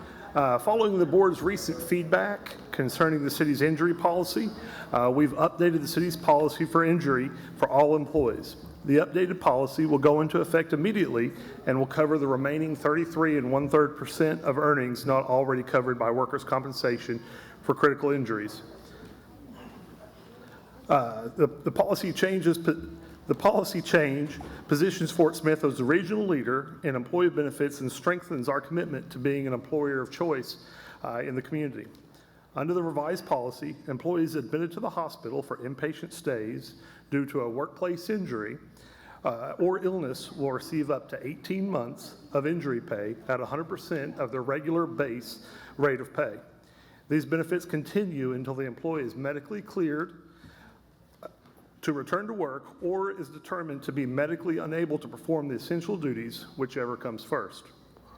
Additionally, the city administrator has the authority to extend injury leave coverage on a case-by-case basis for extreme circumstances. This updated injury policy is one of the most comprehensive employee wellness benefits in the nation, offering greater coverage than most similar programs nationwide and standing out as a unique benefit within the state of Arkansas. With that, I recommend the board approve this proposed ordinance, and I stand for any questions. Thank you. Any citizens' comments, Madam Clerk? None indicating. Motion to adopt the ordinance. So moved. Second. Thank you. Board comments. Yes, Director Neil Martin. So Eric, I went back and watched when we originally brought this up. And this was specifically, I think it was in the spirit of Officer Newman, who, praise God, is home now. Sure. I mean, that's awesome. But I think it was Director Kemp that brought it up. I think we were talking about a narrow scenario centered around uniformed officers. We've kind of broadened this out to be non-uniform employees. I think, in my mind, we were talking about those folks that are risking their life and could get shot, get burned, fall through a floor of a burning building, something like that. That was my impression of how we were going. This being for non-uniform seemed pretty significant, and you know, I don't know if that's maybe the spirit of where we were going. I know we had a study session around, but still in my brain, we were talking uniformed, very narrow cases in the situation where a police officer gets shot in the line of duty, a firefighter gets burned, and, police officer Gaines, he's not our police officer, but Robin Gaines, who was burned pulling somebody out of a fire. I know he's not ours, but just recently, if something tragic, even more tragic would happen, that's where I think this thing would have covered. So I just kind of want to talk to my board and kind of, are y'all in agreement? Were y'all thinking it was broad, like everybody, or was it just? I'm in agreement. I had the Okay. same understanding with you, and when I read that, I thought we had broadened it too much, and I also didn't like the inclusion of the word illness, because that is so broad. It's hard to define medically. I think it's gotten away from our original intention. Yeah, I agree with that, Neil. So the reason for the inclusion of the word illness has to do with the workers' compensation statutes. So an illness is also something that's covered by workers' compensation, and so that's using that same exact language. To that end, this type of scenario, went back and looked for the last 10 to 12 years, how many times this would come up. That's less than a half dozen. Exactly the way it's written is when this would come up. Well, now reading it, it makes me want to make sure that I'm truly understanding what the FMLA laws are, the short-term disability, long-term disability, all those kind of things that come up now when we broaden it out for a number of people. As of right now, I'm not for this. I think I want to keep it as part of narrow in certain situations. So I'm a no on this right now, unless somebody can give me some different information. So ultimately what this policy is doing is picking up that other third. So, I mean, FMLA is a factor in it, but it has no bearing on what we're talking about here tonight. The same thing with short-term disability. Those are ancillary benefits outside that someone would pick up as an aside for that. I would say that if you're going to provide a policy, this is basically an expansion of an existing policy that already is far-reaching, is much more far-reaching than most municipalities have in the city today. The current policy with 30 days, that is not something that's common. Most of those employers are providing traditional workers' compensation benefits after 2 weeks. Yeah, and I know that when we talked about it, the thought process was that Officer Newman would have to use his own personal sick days or vacation days. And that's what I think we were trying to protect him as much as possible. I just think we're broad on this one. I want to narrow it. I want to narrow it a little more. And to that end, that was the reason for writing this, is to provide a clear start point and a clear end point on when someone would be eligible for this benefit. Again, to that point, in the last 12 to 15 years, we're talking less than 6 people. There were 5 people that this would have even applied to in its current form, as it is. And, excuse me, but when you speak of 5 to 6 people, you mean uniformed and or non-uniformed? Correct, persons? yes. Yeah, to that end, there's only been 2 cases in the last 20 years that I'm aware of that would meet your criteria that you're talking about, Director Martin. I would just add to that we do, and the numbers that Eric's speaking of, in the history of employee injuries that we have had, I mean, we do have employees that, also, I mean, it's different than being shot in the line of duty, 100% agree, but they are doing dangerous work in the field on behalf of the citizens. And when we look at a injury leave policy, currently we have one that applies to everyone.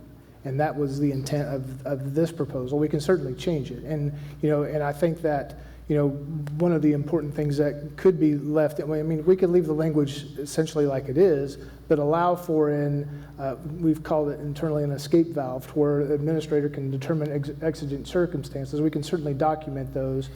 A shooting in the line of duty certainly qualify.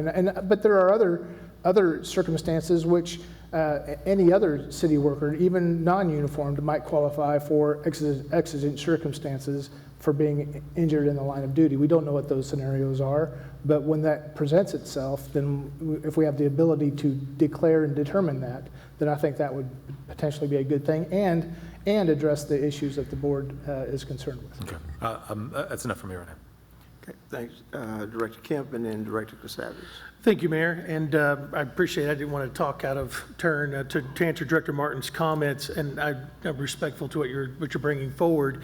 If originally my intent was evil, hazardous conditions that do cause this, but for both non-uniformed and uniformed officers. Let's say, as I mentioned in public record last time, if a street worker, God forbid, it was involved in a shooting and they were there because they were doing their job, I would want them to be covered. But also, listening to the spirit of the discussion, if we had a city worker restoring water for residents of Fort Smith, working on a transmission line, and sustained a very serious injury that would have sustained him to the edge of his life or brought him to the edge of his life, I would hope that the city, though he was not a uniformed employee, would stand behind him. I mean, we wouldn't have water to drink without him in that moment.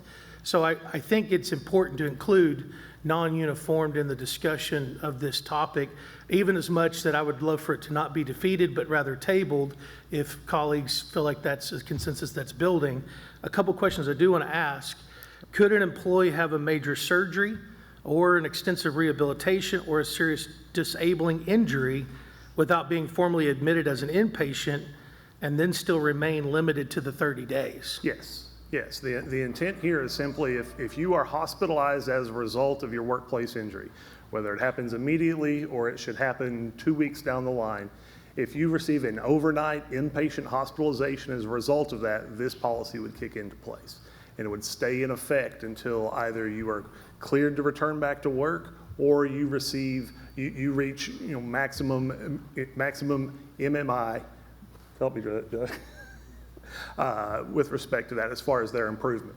The other question I have is what process would be used to determine if an employee is unable to perform their essential duties, whether that's, reasonable accommodations or reassignment. Maybe a reassignment could be considered versus them not being eligible to come back. If they can't do this specific job, right, can we move them to another role where they could and still where they can retain employment? And we definitely do look at that when someone reaches that point of reaching the maximum improvement that they're going to get, and what does that impairment rating look like, and how much that they're able to perform when it comes to work. And is there another job elsewhere in the city that we can assign them to? That's always something that we're looking at with or without this policy. Yeah, I think when you think about a half dozen, this is my last comment, I'll receive my time.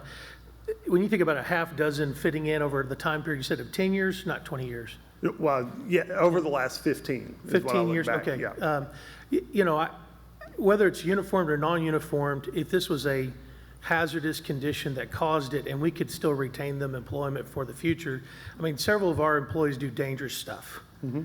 I guess that's my point. And when I heard about this and we hear about these egregious things, I think the public would still be going, golly, why isn't the city of Fort Smith stepping up and supporting that employee? Thank you, Mayor. Director Christine Savage.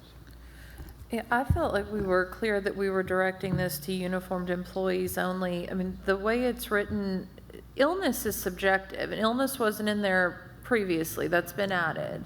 No. It was in the red line version. Illness was added. That's subjective, because really when I was reading this, I was thinking someone could make the case back in 2020 or 21 that if they had to come into work and they caught COVID, that's a serious illness and they could take advantage of this. So maybe we've only had a few cases now, but I think this really opens the door to people taking advantage. I mean, I felt like this was very specific to a situation that, our hearts were all going out to, and we want to remedy that. And then what we've got is a bit of an overreach. So I would like to narrow the scope before I can get on board with it. I mean, we're talking about city workers getting injured working on transmission lines, but I feel like as long as we've been talking about transmission lines, we've been talking about bringing people in, not using our own people. We've been told our own people aren't capable of doing that work. Those people would be coming in, they would be contracted anyway. So I think that we need to keep with the original scope we discussed for uniformed employees. Thank you. Director Good. Thank you, Mayor. I want to agree with Director Kemp. Mr. Dingman, first brought up non-uniform, and I believe that the scope that some of the directors may have been focusing on was uniform employees, but we simply can't narrow the scope to just uniform employees. You know, we have several departments that's jobs are very, or could possibly be very dangerous. Give you a couple examples. Our meter readers. I have had, in the past, several meters complain to me about being attacked verbally, had guns pulled on them.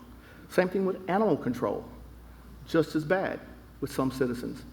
But one that was brought to my attention was our solid waste department. We have actually had solid waste personnel run into a burning house to save a citizen. You know, we cannot just close the scope on uniform employees when we have several different folks, several different departments that fall into this category, and they need to be represented as well. Director Rigo. Thanks, Mayor. I support the policy as presented to us tonight. I think it's something we can provide to both uniformed and non-uniformed. I think that we should, and I very much believe, and I think everybody knows and recognizes that non-uniformed people do jobs that are hazardous and potentially hazardous as well. And I just, I can't support separating the classification of care in that way. Thank you. Director Settle. Thank you, Mayor. Thank you, Eric, for putting this together. Walk me through today, what is our current policy with workers' comp? So somebody gets hurt, let's say they break a leg. Sure.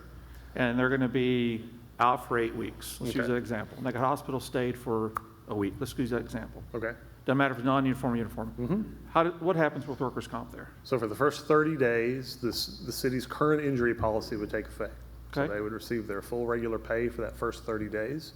After the 30-day time period, then workers' compensation would start kicking in, and that would be the 66 2/3 that they would receive for workers' compensation. And then if they have available accruals, they can use those to cover that additional 1/3 if they should so choose. Okay. And so that as long as they were 8 weeks out, the workers' comp would cover the last 4 weeks at 66%. And then if they wanted to use their accruals or vacation, they could get the other pay that way. Correct, yes. Okay, so with this change, the city would be responsible for that third. So has current workers' comp been notified that this change could be coming or not? Yes, yes. I had a talk with our TPA after the last study session about this. And would we see a rate increase in the future if we make this change? So this wouldn't necessarily cause a rate increase, but it would cause an increase of cost to the city for that additional 2/3 or the additional third that you're picking up. Okay. Because the city's not already on the hook for that. So do we ever use short-term disabilities? If someone, it's a voluntary benefit. So if someone voluntarily elects it, they have it available to them, but they're paying premiums out of their check. What is for the that short-term benefit. disability? Is it 100%? The short-term disability is 60%. 60%. So somebody got hurt, can they use short-term disability at the same time? They wouldn't be able to in this case because short-term disability does not cover workplace injuries. That would be injuries that occur off the job. I know some places use both. Okay. Sure. My only issue is illness. I have to agree with that. My concern is people abusing that. And we can definitely strike that piece off. I if think to that's me, uniform versus non-uniform, I can swing, make it even for everybody. But the illness to me is because it varies subjectively. Doctors can write notes, say a person's ill, and what I don't want to get to is we got, you said five or six over 10 years. It goes. We change this policy and we get 5 or 6 in 6 months. And so I think if we're going to do anything, I'd like to see illness get removed or better definement of it in the ordinance versus it is. So as it's signed, I think the word illness is my issue. Thank you. Director Christina Casavage. Well, that's what I was going to say, is that if you're going to leave illness in there, you've got to define it, because is it physical illness, mental illness? It's too broad. Ultimately, it would be determined by the TPA for the workers' compensation claim, just like an injury would be. If someone was injured at work, there would be determination if that was a credible injury that did occur at work. They would do the same thing with an illness, similar to, I think, what Mr. Dingman spoke to a while back relating to cancer, those type of things. Those are all things that are covered currently under the workers' comp statutes. But cancer is definitive. Being shot that is definitive. Illness, that's broad. It's subjective. Is it physical? Is it mental? We don't know. You know, the city gets itself into such trouble with this broad language in our contracts and our policies. We've got to learn from our past mistakes and going forward with some intentionality. So I do agree with Director Settle on the broadness of the language. I think it either needs to be defined or removed. Thank you. Director George Casavis and then Director Kemp. Todd, have you figured the difference between covering uniformed personnel and versus covering everybody? I don't guess I understand the question. What would be the cost for this change to cover uniformed personnel? Well, it would be the additional 33 1/3% of their earnings at whatever rate of pay that they're at. I mean, But if we this isn't cover, something where, if we cover just everybody, then there's got to be a difference somewhere. it would be the cost of, it would be, I mean, it's hard to say because we don't cover it in a blanket. We're not paying a policy based on this. This is on a case-by-case basis. And so we would pick up the additional third of their earnings at whatever rate of pay that they're earning at that time. But if we just pick up the third for the uniform personnel, that's going to be less than picking up a third for everybody, correct?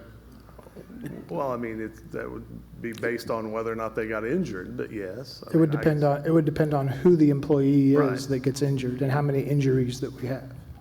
And when would this take effect if it passes? I'm sorry? When would this take effect if it passes? It would take effect immediately. The intent was, based on the feedback that I received, was to have it to go into effect immediately. Yeah. And so I took the feedback from the entire board, and this is what I came up with, was based Well, off of the feedback from I every tend to member. agree with the Neil and everybody. I mean, I think this needs some more study. We need to study this a little more. So as of right now, I can't support this right now. Thank you. Director Kemp. Yes, in the spirit of supporting Officer Newman and in the spirit of this, as written, listening to my colleagues, and for action to take place, I'd like to make a motion to make an amendment to remove the word illness from this policy. I'll second that. Okay. I'd like to call the vote. Do we need any more clarification to administration on the striking what we're asking for? Is that sufficient, Eric, just to remove That's the word? sufficient to me. It just means that if someone contracts an illness that would be covered by workers' comp otherwise, they wouldn't qualify for this additional, if they were to be hospitalized as a result of it. Okay. So we just need to go ahead.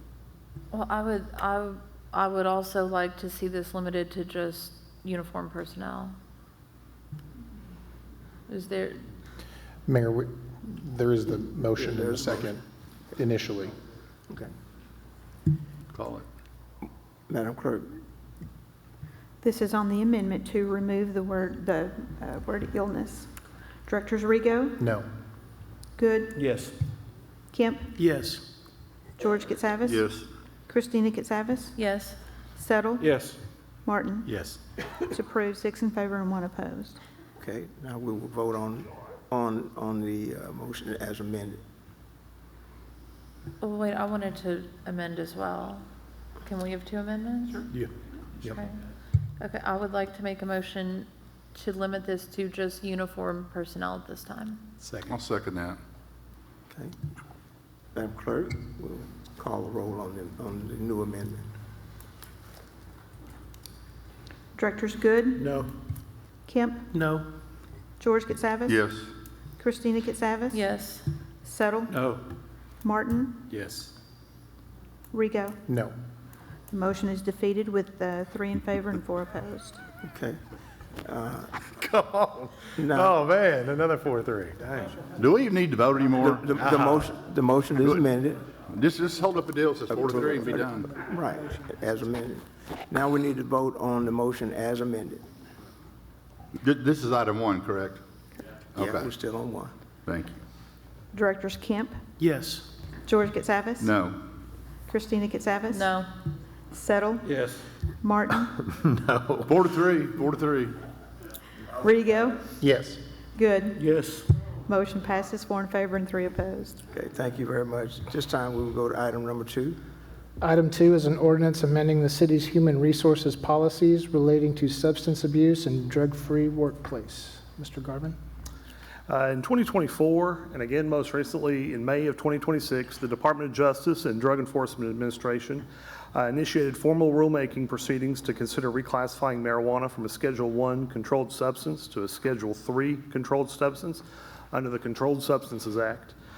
Because the proposed reclassification has the potential to affect the city's drug and alcohol policy, the Human Resources Department and the city's attorney conducted a comprehensive review of the city's substance and abuse and drug-free workplace policy to ensure continued compliance with the applicable federal and state laws. This revised policy in front of you adds language to better address potential delays in testing applicants for pre-employment drug screenings, outlines the formal documentation required when an individual relinquishes a medical marijuana card, provides clear consent protocols for employees releasing official drug test results to the city, standardizes safety procedures for transporting employees who are suspected of being under the influence of drugs at work, formally adds breathalyzer testing as a clearly defined testing method for determining substance use, clarifies the official notification timelines and required response process following the initial positive test result, delays the protocols, deadlines, and rights available to employees wishing to challenge a verified positive test, and sets a specific waiting and reconsideration period of 3 years before applicants who test positive for drugs or alcohol may reapply. I recommend the Board of Directors approve this ordinance as proposed. Okay. Any citizens' comments? None indicating. Motion to adopt. So moved. Second. Thank you. Comments from the board? Let's have a quick comment. Go ahead, George. So what criteria do you use to determine if you suspect somebody's under the influence? So all of our supervisors go through what's called reasonable suspicion testing, and they have to pass that before they're able to make a determination that someone's under the influence. Okay, we so actually have a checklist that they have to go through and document exactly. There has to be something that's clearly definable.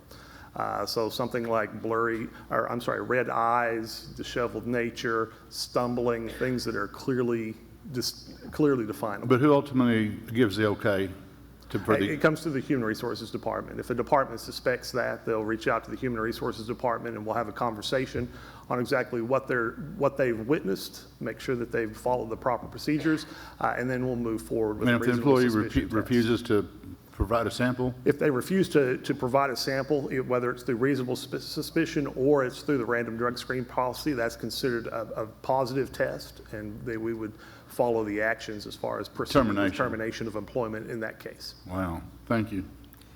Any other comments? Please call the roll. Directors George Katsavas, Yes. Christina Katsavas, Yes. Settle, Yes. Martin, Yes. Rigo, Yes. Good, Yes. Kemp. Yes. It's approved, 7 in favor and 0 opposed. 3, Item 3 this evening is a resolution terminating the construction contract with Western Millwright Commercial Construction, Inc. for the Alleyway Rehabilitation Project. This action stems from the compounded impact of construction quality issues with the contractor and the contractor's actions taken in disregard to public safety. During construction activities, concerns were identified regarding construction quality, excavation practices, utility conflicts, and compliance with project requirements, and such items are detailed in your agenda packet materials. Following a review by staff, the project engineer, utility representatives, and legal counsel, a stop work order was issued and project activities were suspended for further evaluation. Based on the findings of that review and with the advice of the city attorney, staff has determined that termination of this construction contract is in the best interest of the city. City Attorney Colby Rowe will further address this item, and we do have staff members and representatives from the gas utility in the room to address any specific questions. Good evening. As Mr. Dingman indicated, you have in your packet a letter that I wrote to the Contractors Council. The letter dated June the 5th, and it outlines the issue which forms the basis of the staff's recommendation to terminate this contract. And specifically, we're dealing with an issue that arose back on May the 1st, where the contractor was doing work in these alleyways, and the contractor hit a gas line of AOG. AOG was promptly notified. AOG responded, and repaired the gas line. Shortly thereafter, after AOG left the alley, the contractor hit the same gas line, hit the gas line again. And this is a service line to a resident's home. The gas line was struck the second time, and the problem, or the issue, and that's why it's here before you tonight, is instead of notifying AOG, the contractor undertook its own repair efforts. And as shown on the screen and outlined in the packet, those repair efforts were concerning. It involved duct taping some PVC pipe to the polyethylene gas pipe. And that resulted in a very serious issue of natural gas leaking into the residence. This happened on a Friday. The contractor, again, performed that repair effort, buried the line. It sat that way all weekend. The resident called AOG on the following Monday and reported no gas to the appliances. AOG then investigated and of course was discovered what the issue was, and the city was then notified either that same day, the Monday, May the 4th, or shortly thereafter on a different day. In a lot of that, as Mr. Dingman said, the engineer involved, McClellan Consulting Engineers, promptly issued a notice to suspend the work so that everybody could get an understanding of what's going on and what's happened. And that was done. Staff got a report from AOG, or at least an individual on behalf of AOG that outlined their investigation into the issue. And then, of course, my letter followed to the surety on the project for the contractor and the contractor itself. The points noted in my letter to the contractor are that, you know, the contract documents, which are voluminous, they include standard general conditions, standard specifications, but what is clear is the contract documents requires the contractor to prevent damage, injury, loss to the public, and to take necessary action to protect the safety of the public. And so it was on that basis that we notified the contractor that the contractor has failed to comply with those provisions.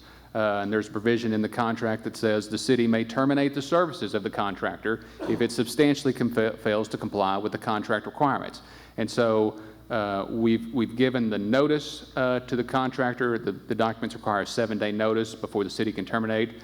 Of course, the city hasn't terminated yet. That's what's the issue for the board. So that's the issue before the board, and I'd be happy to answer any questions to the extent I can. And if I can't, I'm sure Mr. Robinson or other staff can do so. Okay. Thank you. Any citizens' comments, Madam Clerk? Yes. First, we have Dustin Walderns, who is here to answer questions. Same with Chris Morris is here to answer questions as well. But for citizens, first we have Shane McKinney, and each will have 2 minutes.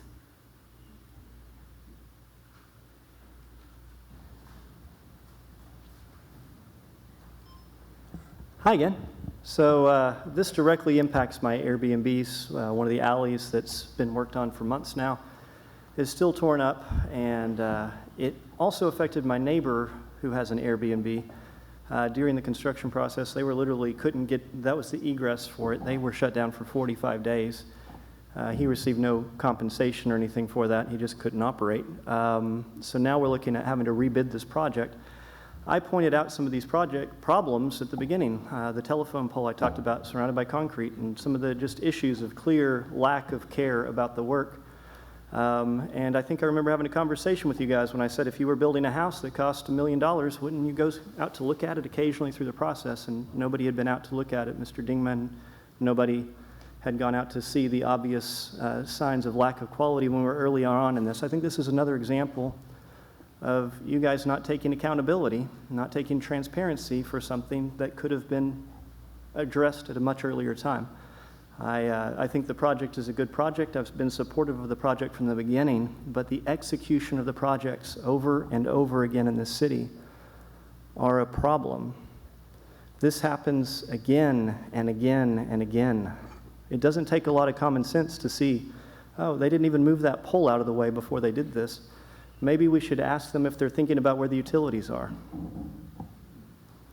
Right? Like, that's just a common sense kind of thought. Should be part of the deal. You would think, Yep. you would think, with numerous engineers and numerous smart people going out. And I understand you guys can't do everything. You are part-time. But At some point, when we're spending millions of dollars and lots of time, and it directly impacts my neighbors, my neighbor was actually the one with this gas leak. That was the house across from me. I know exactly where that was, and it was pathetic, and she was terrified. She was calling me for help, and it's caused her other additional problems because of this. It affected her house. This has an impact, and we need to start putting in how do we prevent these kinds of things from happening every time. Next, we have J.B. Cross.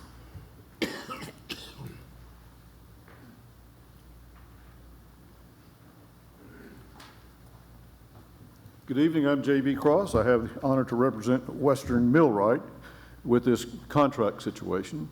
I want to talk about a couple of things. The first is the notices that we got and the information we got had nothing to do with other performance issues. It had to do with a single issue, a single incident in which an employee did something unforgivable, which is to attempt to fix that gas line. As soon as Western became aware of that situation, that person was taken off of the job. We have other people that we can put on the job, other employees. We've attempted, but never been given a chance with the city to address the idea of what we could do to prevent this from happening. This is a job that was, to the comments earlier, inspected by the engineering department. The inspectors aren't there all the time. This happened late on a Friday afternoon. The person who did it, however, is no longer associated with that job. We have other people. The people here, I think, and we want to complete that project. The only performance issues were the standard ones that come up in construction. The engineer was already aware, had already agreed to fix them. The only reason they're not fixed is because we got a stop work order. On the disregarding things, first, we were told verbally, which is not allowed in the contract, to stop, and we stopped. We got a letter to stop, and we did stop. We have obeyed the engineer's things to begin with. Now, one curious thing about your package, and I did not notice this until this morning. I'm not sure if you've had a chance to read it all, but the letter in your package, which is not on the screen, is not actually the letter I sent. It looks like a rough draft. It's very similar to the letter. It has all the main points, which I've made now. This is a single incident. We think under the contract interpretation, good faith requires that we get at least the opportunity to try again. I know I have 2 minutes, but I really think everybody else has had a lot more time. I think I should get at least a little more time with this gentleman. But what I would like to do, if I could, is to pass out the actual letter. The most important difference is that I attached, every time you work on these jobs, you have to have what's called a one-call certificate that they come out and locate where all the utility lines are.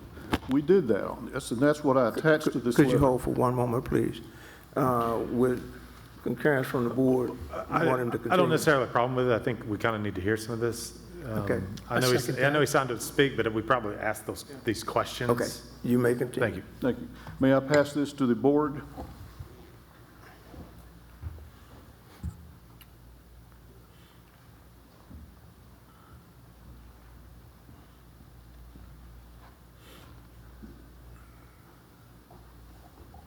How they got confused, I don't know. I guess it's just the wonders of email. But the important issue that I wanted to the board, and that's what I was trying to illustrate through attaching those one-call certificates, is that the construction company itself carried on this project in a safe and responsible manner. They did get those authorizations. They did know. We had an employee who did something wrong. We got rid of that employee. We have attempted to get the city to accept our plan to remediate this and have never been given an opportunity to do so. And I have, again, 8 copies of that I'd like to pass to the board, at least what we would like to do to try to do this. In general, we've put a new superintendent on. We would be amenable to additional inspections if that's what it takes to get them on there and to keep the citizens safe so nothing like this happens again. Don't think it will. We're willing to take any reasonable steps to do that. May I pass this?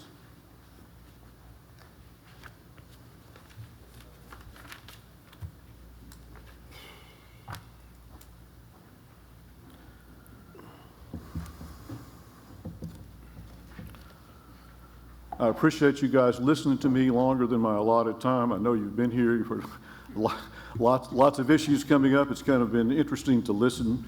The important thing, I think, is that, yes, a mistake got made, but we think that they deserve at least the opportunity to correct that mistake so that they can get this job finished.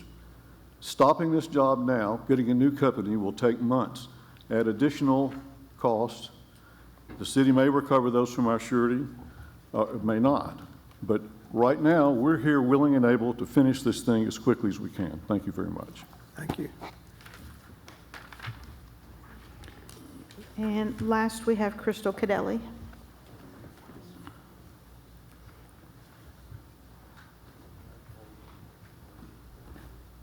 Good evening. So this is very concerning. What I would like to actually know is how much of the work has been completed. Who's been inspecting the jobs? Are city inspectors going same day that the work is completed? Do they have reports so we can look at the reports and know if there's been any other issues except for this one?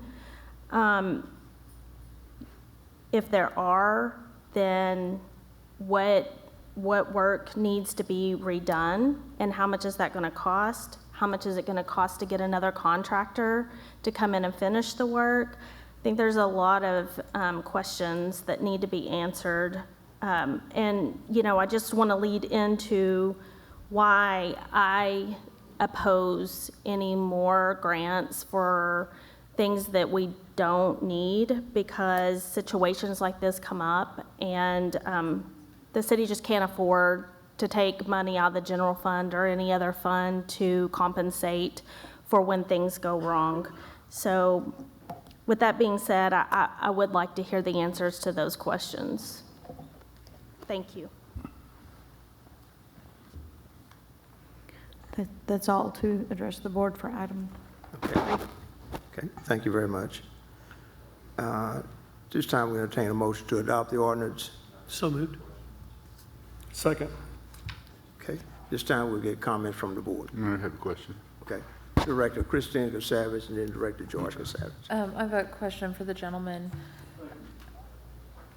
How many other projects has this superintendent worked on for Millwright? I'm not sure exactly how many. He had worked on us successfully on other projects prior to this. That's why he was there. How long had he been employed there? Have I been employed? How long had he been employed there? Actually, I don't know that.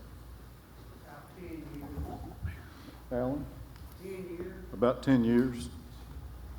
All right, thank you. Director George Casavage.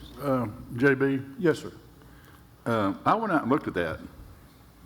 Not the gas, well, in fact, Shane, you took me out there, right? Yeah. To shoot it. And I've never seen a concrete alleyway that looked like a roller coaster. I'm not trying to be funny or critical, but, and then you pour concrete around a telephone pole. You know the pole's going to move, that concrete's going to crack. And it's like they didn't even form it up. They just poured it and trialed it, and it was awful. I mean, so are we going to have to redo the concrete and stuff that's been laid? Well, let me respond. Yes, sir. If there was something like that, and I it's don't there. know, so I'm not disputing your word. Things like that happen on a construction project. We'll hammer it out and put it back the way it's supposed to be in the contract. If the plans show it that way it'd be. I doubt the plans show it that way. Did y'all provide a surety bond for the city for this work? Yes, sir, there is. At what amount? Do you know? The exact amount of the contract. Statutorily, that's required. Sir, I mean, if I'd hired you to do a private job, that you wouldn't have made it. I'm sorry, but let me say this. Wouldn't you have given me at least the chance to fix it after you said, I don't like this work? Well, what concerns me was the gas leak. That could have been something really bad. You know, they should have immediately called ALG or the city and said, hey, we have a problem, we hit a gas line, which all construction people do. And we did. But you don't tape it with duct tape? The bad part is he should not have fixed it late on a Friday on his own. He should have called them again. No, exactly. And that's why he was taken off the job. Yes, sir. I mean,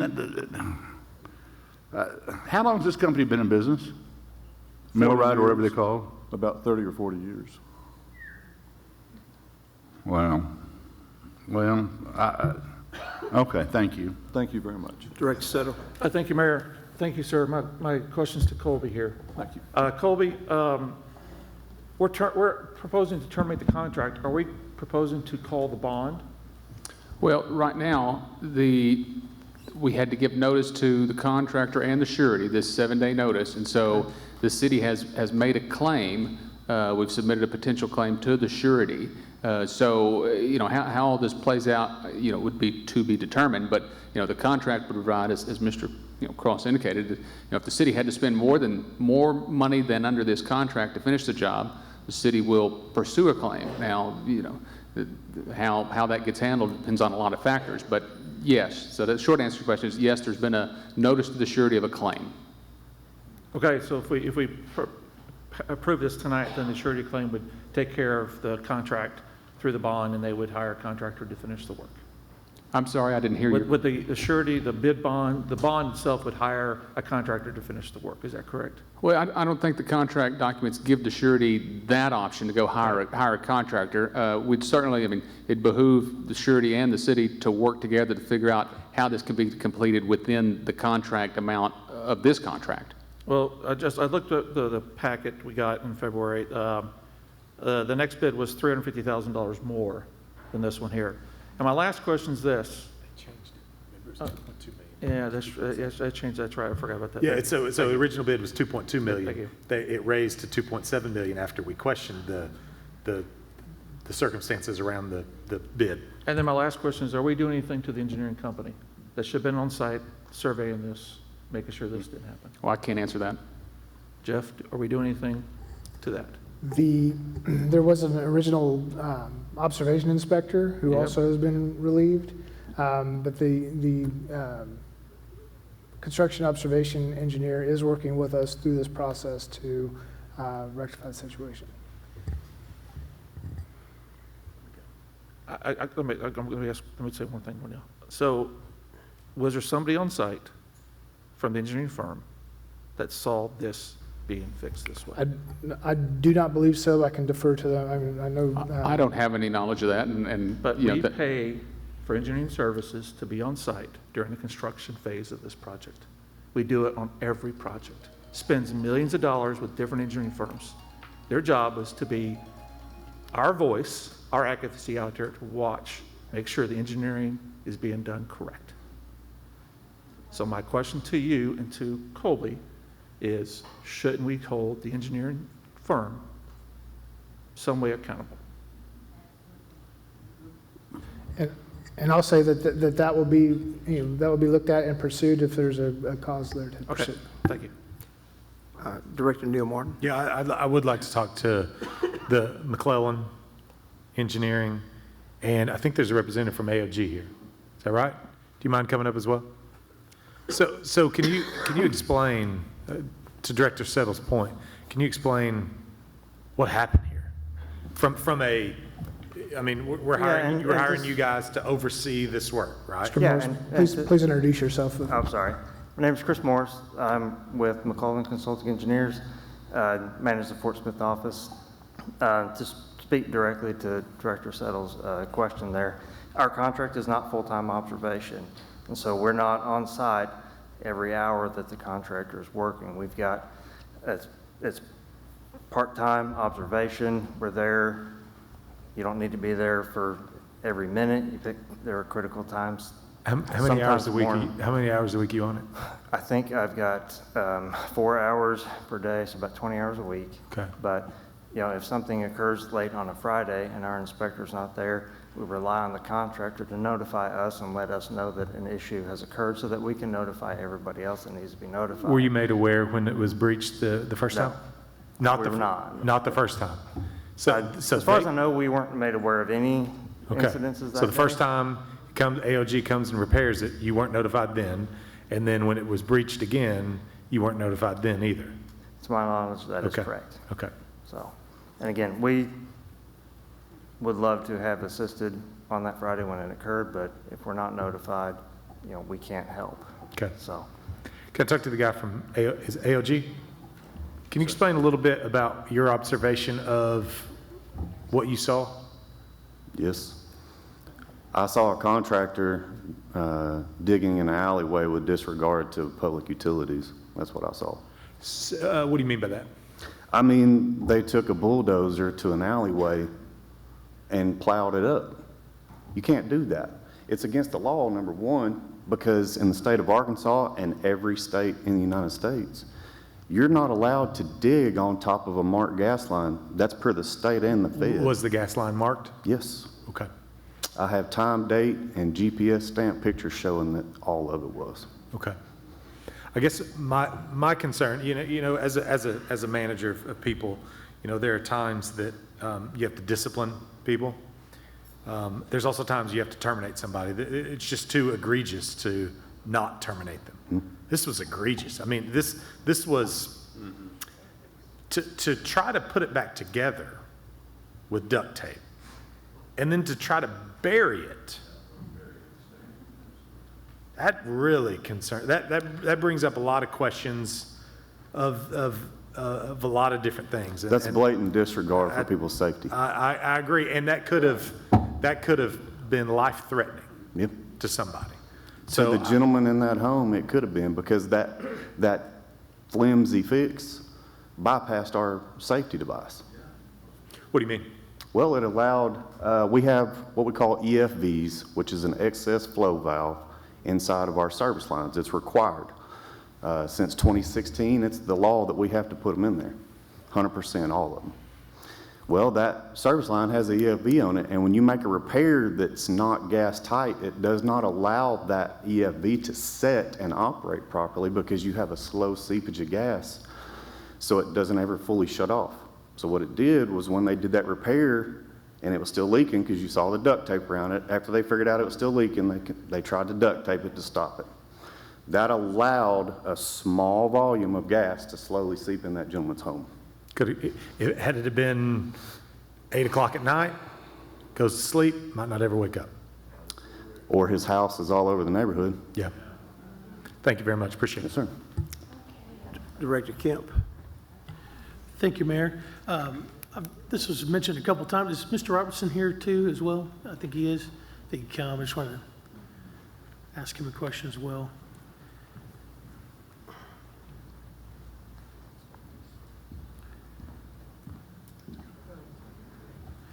Just thought I might give you a chance to give an update on a couple things that we've heard just through citizens' comments and this conversation. How much of this project has been completed today? A very small percentage. The alleyway that Mr. McKinney was talking about was almost finished, but the contractor is going to have to redo some work near his Airbnbs, and the ribbon's finished. The alleyway that we are talking about with the gas leak is not that alleyway. It's actually the one between 13th and 14th and adjacent to E&O. They had just got that one dug, waiting, and that day that we came out on May the 8th, because of this issue, they were looking at getting it inspected by McClellan to have the dig approved and then start pouring concrete.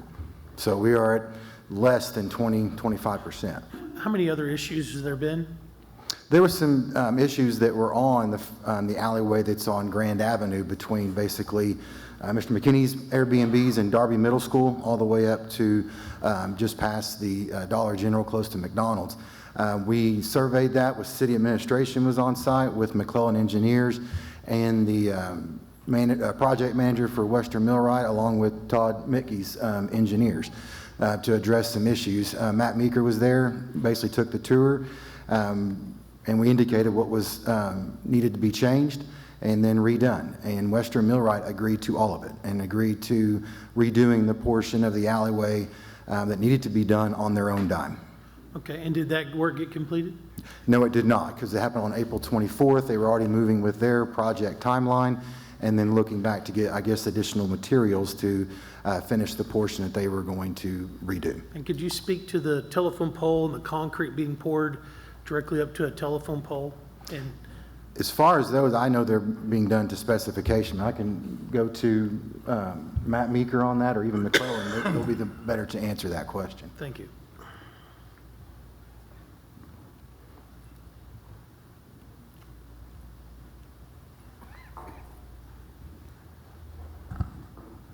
There was more than one power pole that was poured around. You know, it's not necessarily something that could be avoided completely, but it wasn't done properly in all instances. So if it was something we had to do, it needs to be surrounded by expansion joint material and everything. And one of them had been done properly, and another one had just been poured up around it. I believe the one Mr. McKinney was referencing. But there was a lot of other issues I noted out there on what had been poured. I mean, the alignment was, for lack of a better term, terrible, and everything. It was poured way too high. There were gates that wouldn't open. There was garage doors that wouldn't open. There were driveways that were not done in accordance with our standard drawings. They were also too thin. It was just poor workmanship throughout is what I saw. There was the welded wire mesh, which was meant for reinforcing, was at multiple locations noted to be at the bottom of the concrete instead of the center. It had not been picked up or not been pulled up like it was supposed to have been done. There was poor forming practice. It was noticed in looking at the edge of the concrete. There was just a ton of issues. And did these issues get fixed? I'm sorry, what? And have these issues been remedied? No, because they were agreed and were supposed to fix these issues and remedy these issues, but it was just a few days later when we had the whole gas line issue occur. Yeah. Thank you. Thank you, Mr. Meeker. I appreciate it. You know, I think if you want it bad, you get it bad. We're early in this project. The project is a great project. It deserves proper work. And when you think about the severity of the resident that was at risk with the safety valve being compromised or even bypassed, for me, I'm in a support of what staff has brought forward and to make sure that we do this right. Thank you. Director Good. Thank you, Mayor. I agree with Director Kemp. The project is a great project. And thank you, Matt, for the information that you shared on the condition of some of the alleyway work. But I actually attended the CPRG update public meeting at Elm Grove. And Mr. Robertson, I believe you might still have that. Is that the pipe that you brought to that meeting at Elm Grove? Can you show that to the board?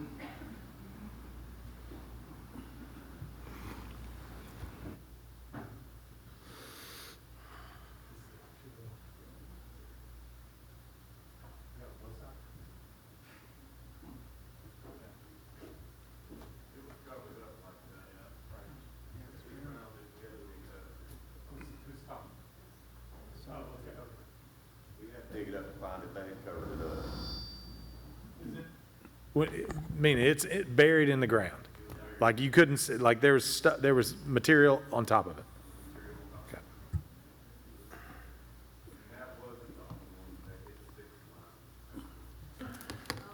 Was there, were there others that were like that? Yeah, do you mind? Yeah, he's coming up. Good Lord, that's So after the initial break, is that?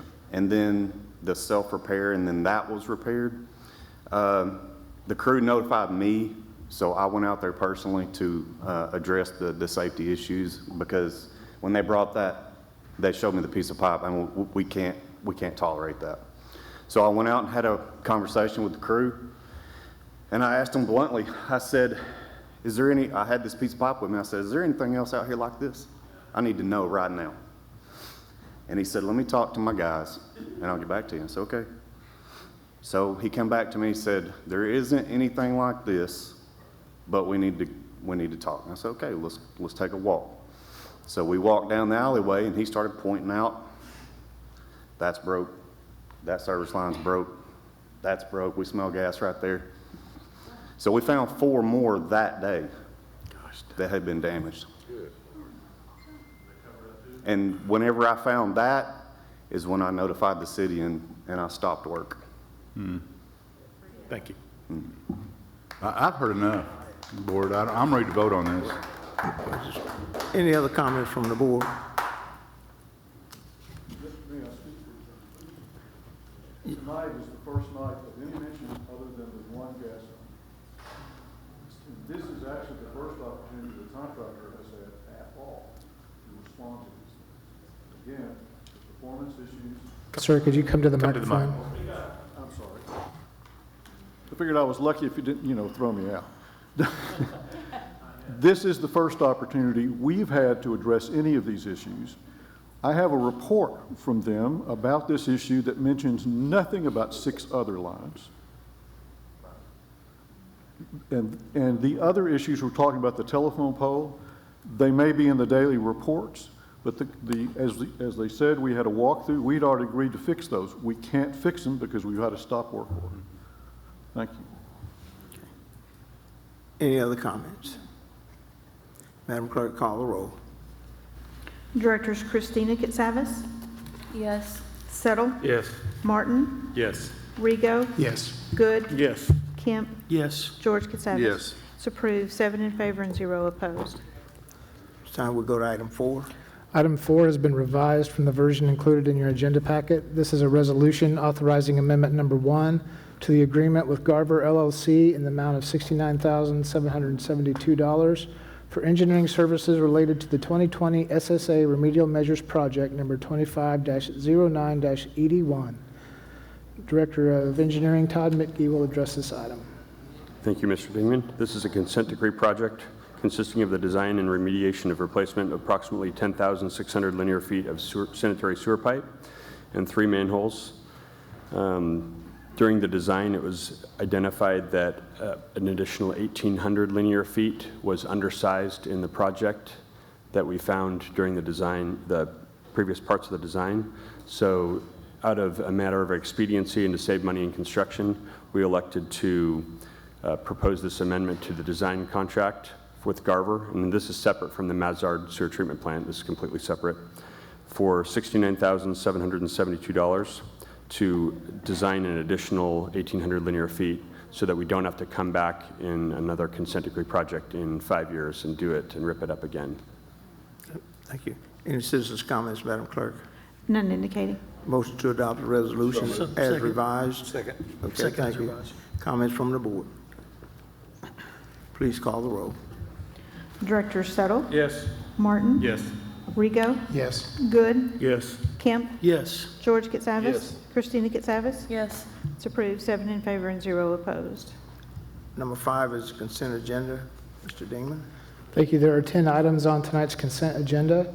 We have an ordinance authorizing conveyance of real property to Raymond Fondren, a resolution designating a portion of Towson Avenue as Bobby Crabtree Boulevard in honor of Bobby Crabtree, a revised resolution authorizing submitting a proposal to the Defense Community Infrastructure Program for potential funding of a portion of Lake Fort Smith water transmission line, a resolution approving an agreement with Adopt a Charger for electric vehicle charging stations, a resolution approving an agreement with the Fort Smith Housing Authority related to financial assistance for infrastructure associated with the Bailey Hill redevelopment project, a resolution authorizing an agreement for engineering services associated with the 2026 Master Street Plan, a resolution approving settlement agreement regarding easement acquisition for the Lake Fort Smith Water Transmission Line Phase 3, an ordinance abandoning a public access easement and a portion of a franchise utility easement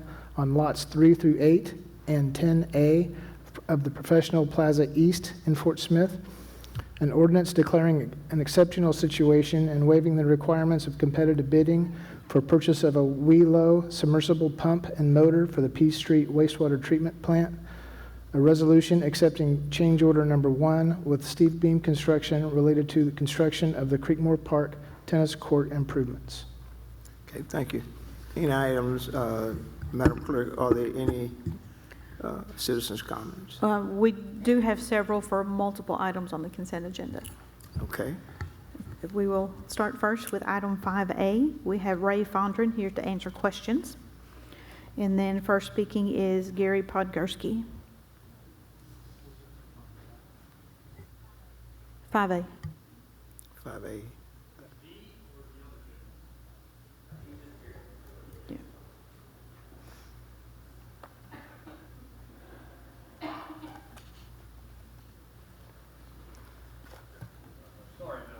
I didn't realize I was confused. Yeah. So, all right, my comments here, by the way, nice to be back. Your favorite malcontent is back.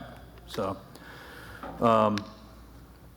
not necessarily a good, 4 or 6 weeks that I've been gone, but I'm back. Oh, Lord. I can't even believe that I have to come up here and say this. Are you guys crazy? All right. Does anyone up there honestly believe that anyone behind me is willing to say, hey, what a great idea to do this with a no bid? Your track record. Are you talking about A? I'm talking about A. You want to declare an exceptional situation waiving the requirements for competitive bidding. We're giving property back. Okay. To with no bidding. The people that donated it to us. Okay. So there's no dollars or anything involved. They gave it to us in hopes that there'd be a park. No park has ever been developed. They've requested it back. Okay, all right, because when I see no bidding, and you know, I'll be back for I. Okay, very good. Okay?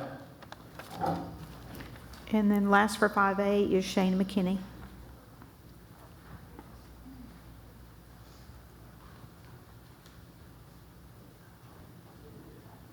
I just really wanted to ask a question about that. So when somebody gives something to the city for the purposes of parks or whatever cause that is, what does the process look like for that donation? What's the expected timeframes? What kinds of things are there?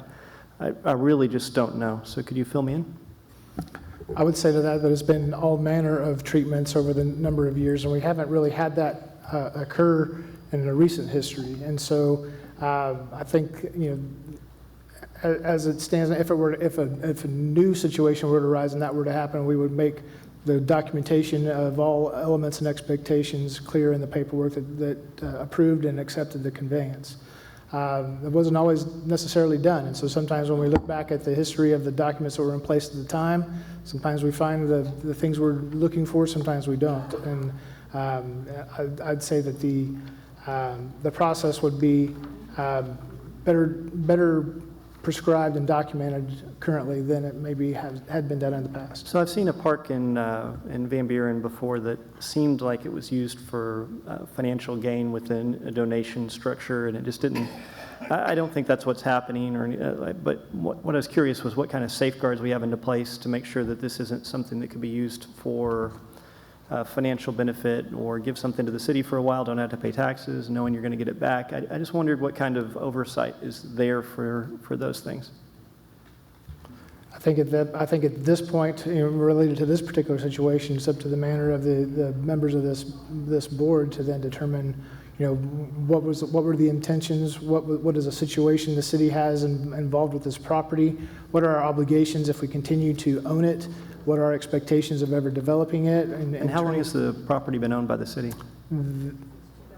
2005. Thank you. Was anybody on the board at that time? Okay. Director Good. Thank you, Mayor. I actually attended that Parks meeting, and the Parks Commission did have quite a bit of discussion about this, but they all were in concurrence that the property was given and should be given back. But there's some other details that Dr. Sarah Duster might want to point out about some of the discussion that took place about Fondren Park.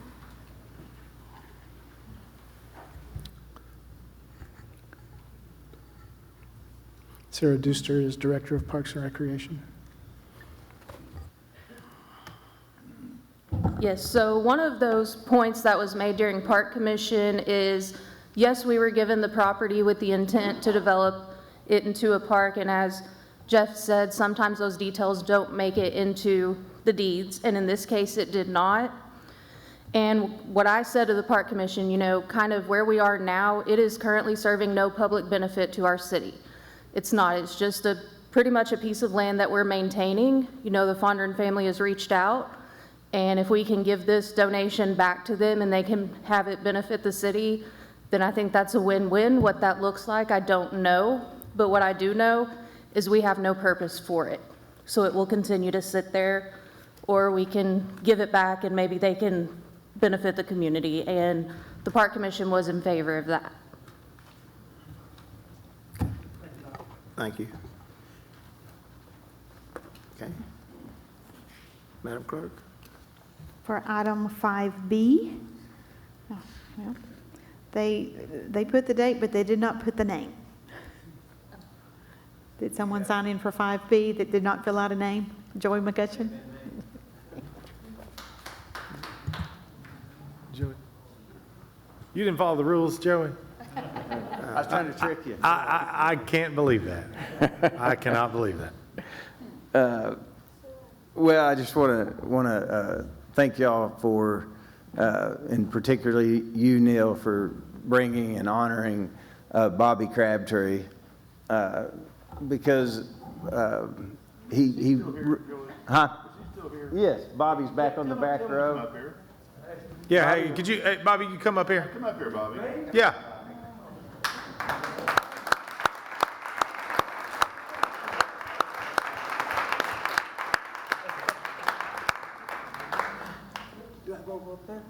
Huh?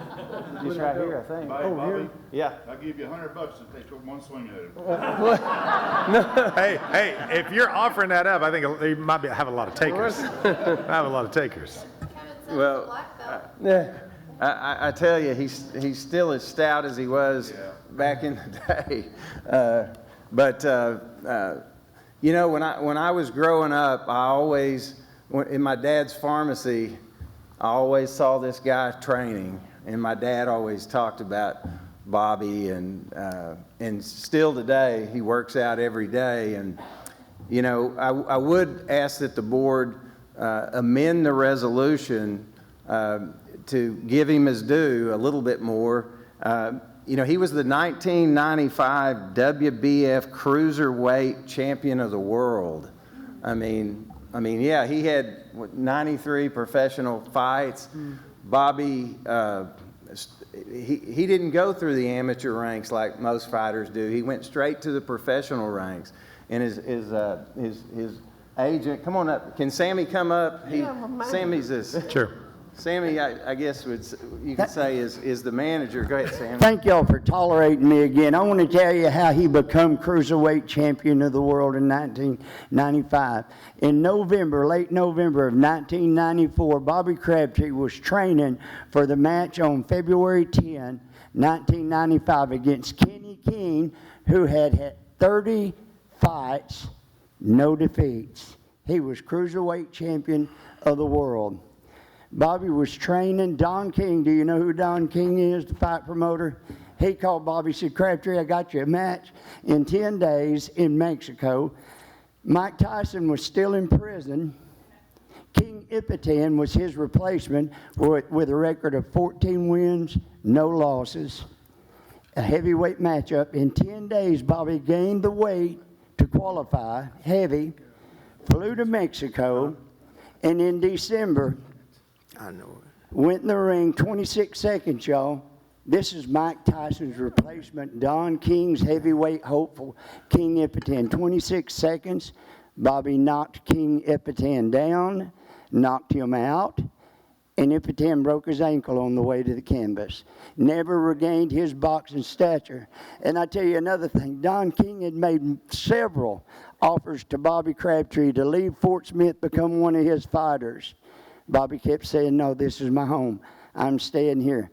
Well, the thing is, Bobby, 2 years earlier, 1993, had a matchup with Kenny King and lost that fight. He was one of Kenny King's 30 wins, no loss record. But in 1995, Bobby beat King Ipetan December in a heavyweight matchup, flew back home after he won that, continued to lose weight and train for the February 10th, 1995 matchup with Kenny King. It was a 3-minute rounds, 12 rounds. Y'all try that. I can't do it. I couldn't make a minute. But I'm telling you, 12 rounds, went the distance. Bobby won the decision. Here's the cool thing, y'all. Bobby Crabtree's personal and professional life brings a lot more together than what we know. That match, did any of you know that Fort Smith was a boxing mecca? Hot Springs, Arkansas, a boxing mecca back in the day. It came through here. It flowed through here.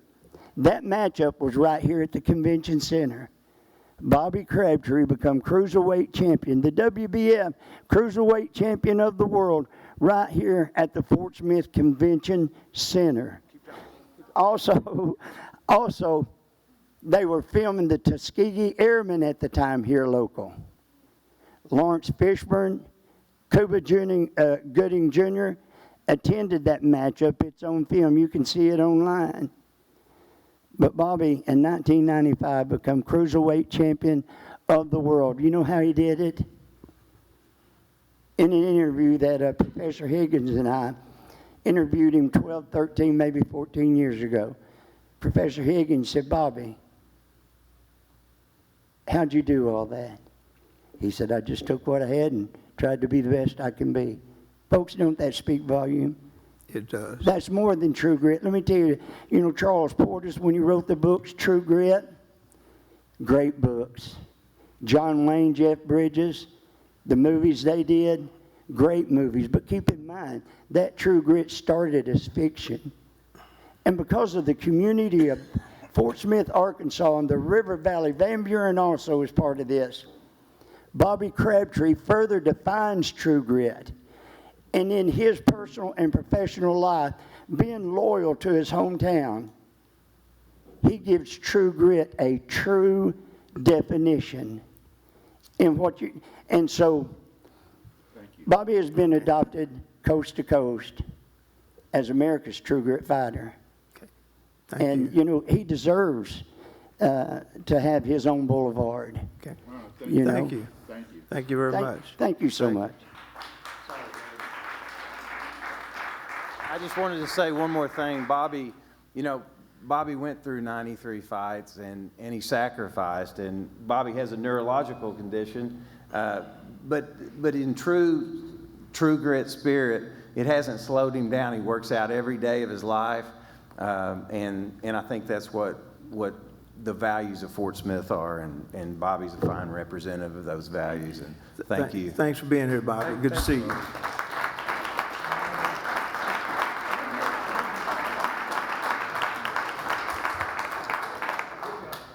Moving on to item 5C, we have Sarah Harrison.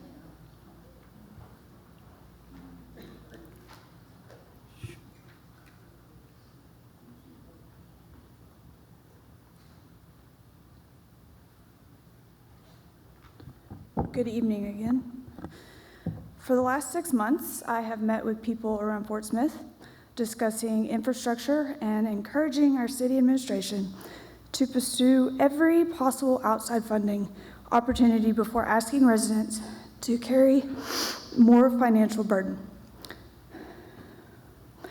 I spent a great deal of time researching all of these issues because I believe that Fort Smith deserves creative solutions and long-term planning. That is why I'm genuinely encouraged tonight by moving forward, by moving forward this $12 million federal funding request for, sorry, no, need some water, excuse me. We are taking a step in the direction that, most importantly, a step in the direction that our city needs. I especially want to thank Engineering Director Todd Middage and Deputy Administrator Maggie Rice for taking the time to meet with me back in February. Thank you.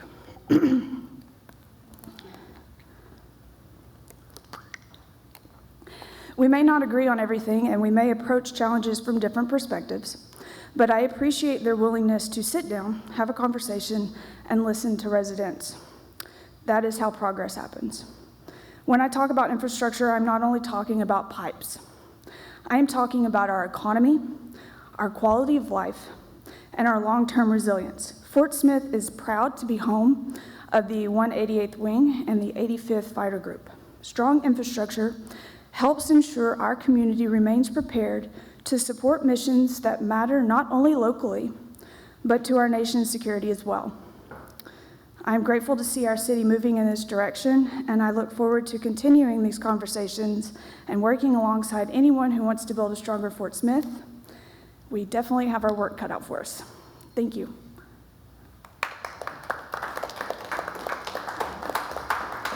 For item 5D, we have Patrick McGuire.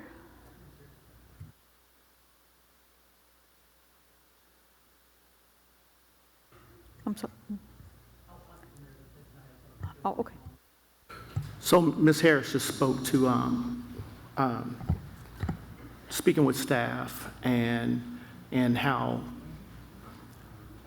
how moved she was that staff would take the time to meet with her and discuss some of these issues pertaining to water and transmission lines. So earlier there was some comments made. I think Director Neil Martin also spoke to a grant that was supplied by, was it Bozeman? Okay. Correct, yes. Okay, well, I know that we've listened to more grants being filed for and us receiving more funds than that. So if I could I call Chris up here and speak to that just briefly on what kind of grant funding we've received for these water projects? Is that on the agenda?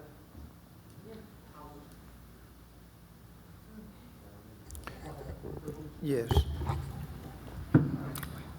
Request point of privilege, thank you. Why don't, if you would, can we write in the director's comments? We could? Okay, why don't we just do that?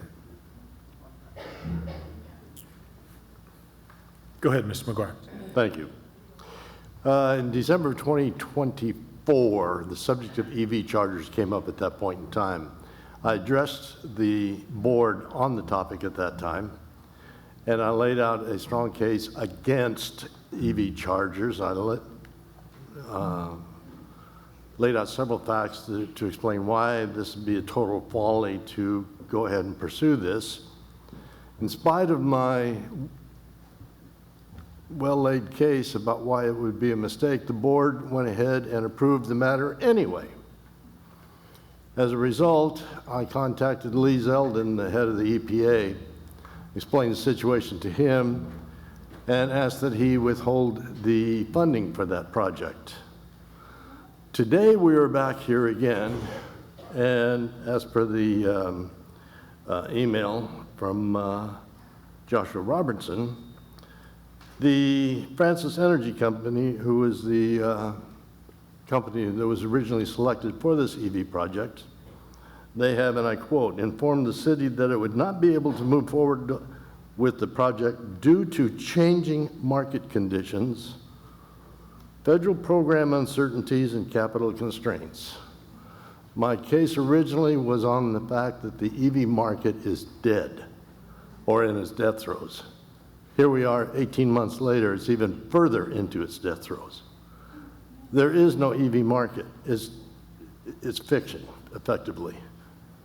Major manufacturers have totally stopped manufacturing them.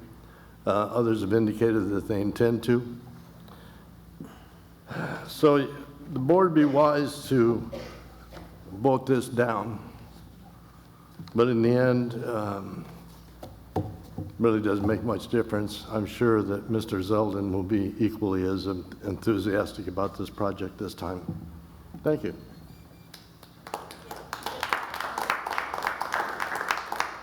For item 5E, we have Mitch Minnick to answer questions, and then we have Chris Cadelli.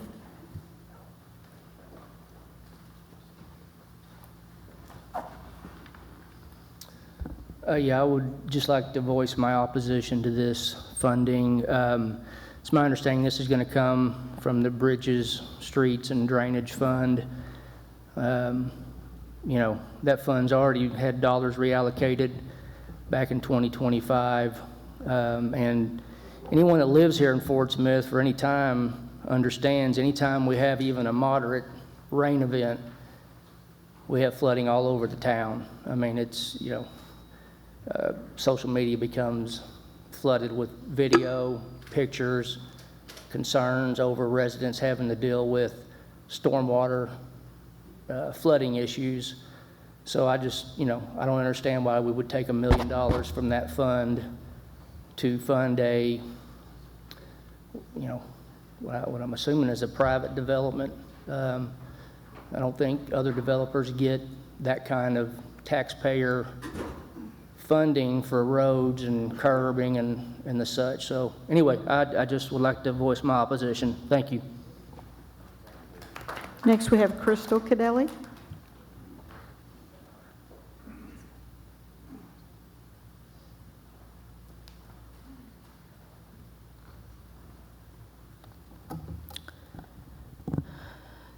The Fort Smith Housing Authority already gets funds from the city from the block grant.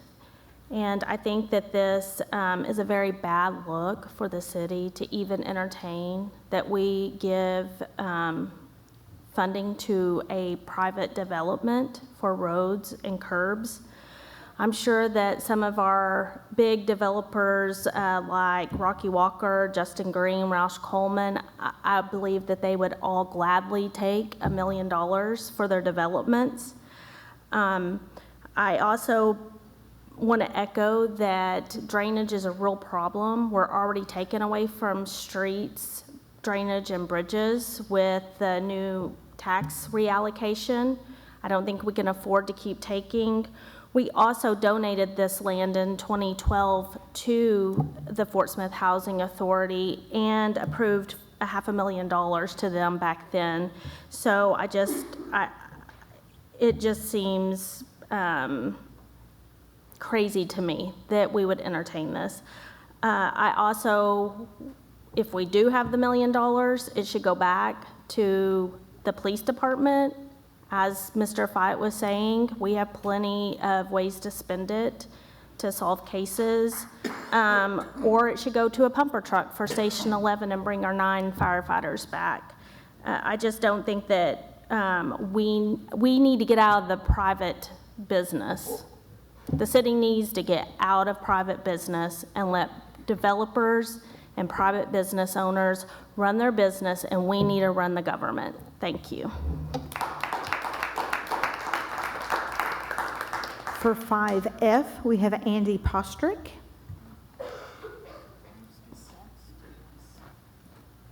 Hey, thanks everybody. My name's Andy Postrick. I love living in Fort Smith because of the fire department. I emailed them like, I don't know, 2 days ago, Sunday night, and I asked them for a 16,000 line spreadsheet, and I had it in my email today. It's just like that. So thanks to the fire department. If you guys know anything about me, I am tremendously passionate about roadway projects, safety around roadway projects, and I'm excited about this. This will be a learning experience for me because I've never seen a master street plan. I'm not usually a fan of master plan anything, but I'd like to see this one, how the process works. One thing about sort of my movement is good roads are important. When I heard about this alleyway project, that's not a good road, that sounds like a bad road.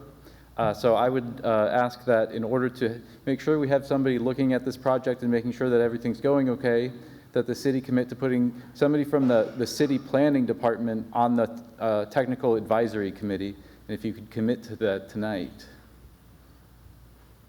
Okay, thank you.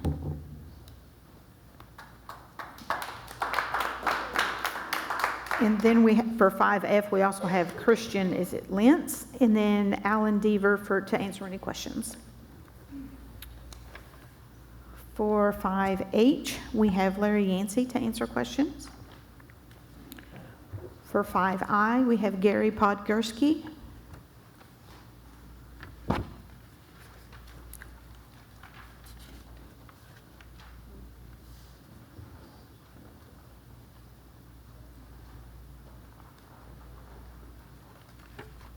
Matt here, still? Okay, just to confirm, Director Martin, you're trying to spend money this time, right? Correct. Okay, are you guys crazy? Okay, all right. I cannot believe that you guys really want to do anything on a no bid.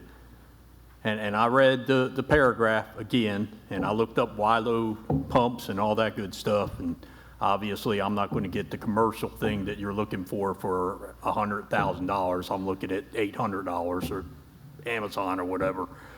But there no way can I support, and I'm guessing most of the people behind me are not going to support a no bid project from this board ever again.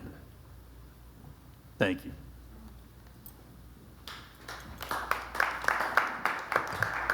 And then last for 5J, we have Andy Hanna to answer questions only, and that's all. Okay. Thank you very much. At this time, we will entertain a motion to adopt the consent agenda with item 5C as revised. So moved. Thank you. Need a second, please. Second. Okay. Mr. Mayor, Yes, I did have a comment I'd like to make on 5D, if that's in order. yes, go ahead. I just wanted to point out a couple things as it relates to item 5D that I think are noteworthy. In the contract agreement underneath in item clause 2.6, article 2.6, the company, the adopt-a-charger company, is responsible for maintenance for the first 15 years of those chargers. And then, as was stated in the memo, Fort Smith citizens are going to have the opportunity for free charging at those stations for 3 to 5 years. And a couple facts just about electrification from DFA, from the state. We've had electric vehicle registrations up 166% in our county since 2020, and there are over 2.8 million passenger electric vehicles registered in the state of Arkansas. So obviously, Fort Smith is a place people travel to and from and go through, and having infrastructure for those people through this grant would be a good thing. Thank you, Mayor. I think Director Kemp. Yes, Mayor, I just had a comment on B and a question on I. Would you like me to proceed? Okay. Yes, one, to Mr. Crabtree, what an honor tonight just to have you here. Thank you for your patience. You've sat through a long time tonight to get to consent agenda B. And I went to Cavanaugh Elementary School and with his daughter, and over the years, just always how proud we were as a whole school of you and who you were as a hero. Thank you, sir, for not leaving Fort Smith. Thank you for being River Valley strong and just supporting us. And man, Mr. Jackson is a promoter. I mean, really did a great job. But you know, it's stories like yours that are easy to promote, and what an opportunity it is to vote in support of that. And thank you for what you're doing and you've been for Fort Smith. So that's my comment to that. My question on I is why we're waiving competitive bidding on the project, and I was going to see if somebody could speak to that from staff. Certainly, I'll introduce Raul. Raul, if you wouldn't mind introducing yourself and your position and then addressing the question, please. Good evening, everyone. My name is Rahul Tukral, and I'm with the Water Resources. Can you hear me now? Thank you. I'm Rahul Tukral with the Department of Water Resources, and I'm the Deputy Director over there. So my question to you, sir, thank you so much for being here tonight and your patience being through the process tonight as at 9:15. Can you speak to why the waiving of no competitive bidding? So when we were obtaining the quotation from Vilo, we did ask for the sole source, and that sole source letter is included in the bid package. And usually when a manufacturer goes to a channel, a distributor, they have only one dedicated for the state. And Haynes Pump and Equipment is the dedicated sole supplier for the equipment in Arkansas. Okay. And then I did think about administration comment on E. You know, we talk about the private development question. Is the city, by us approving E, being a part of a private development? And could we respond to why we would be involved in this approach? Well, it is a bit unusual. This is a Fort Smith Housing Authority development. But I mean, to the point is that if this were a private development, then it would be on the developer to install the infrastructure. I think with this particular, starting with the conveyance of the property from the city's ownership to the Fort Smith Housing Authority, I think discussions even at that time were if and when this project moved forward for development, would the city then be a participant in the infrastructure cost? And you know, for in the years since then, we've included this funding on the capital improvement plan for the streets, bridges, and drainage CIP in terms of having the dollars ready for this particular project when the Housing Authority moved forward with their development. Thank you, Mayor. But do you mind if I tie into that, Mayor? Do you mind? So, Jeff, I mean, I've been here when we donated the property, you know, and there was a goodwill to donate the property. At the time, we were told stuff was going to be done sooner than it has. Things have changed since then. We have reallocated some of that tax to a sewer. I struggle with this one. Bring it to the board without even having a study session on this one, because this is a good opportunity to talk through it, because you're already giving almost $500,000 in water and sewer through grants already, and we donated the property. years and years ago for development, and it hasn't happened. So I struggle with this one completely because it should have came probably to a study session, talked through it, understood it, because when we originally did this, we had a full penny. Now you only got 5/8. We got to be selective on properties. You know, they got to be streets, drainage, stuff like that. And so I struggle with this because of that. And so when we get done, I'm going to make a motion to table this and move it to a study session, just telling the board. And we do have members, representatives from the Housing. I get that, but it's Authority. it's 9:20 at night on a Tuesday, and I'm getting a little tired. And I think the best thing is to pause, go to next Tuesday, bring it up, and talk about it.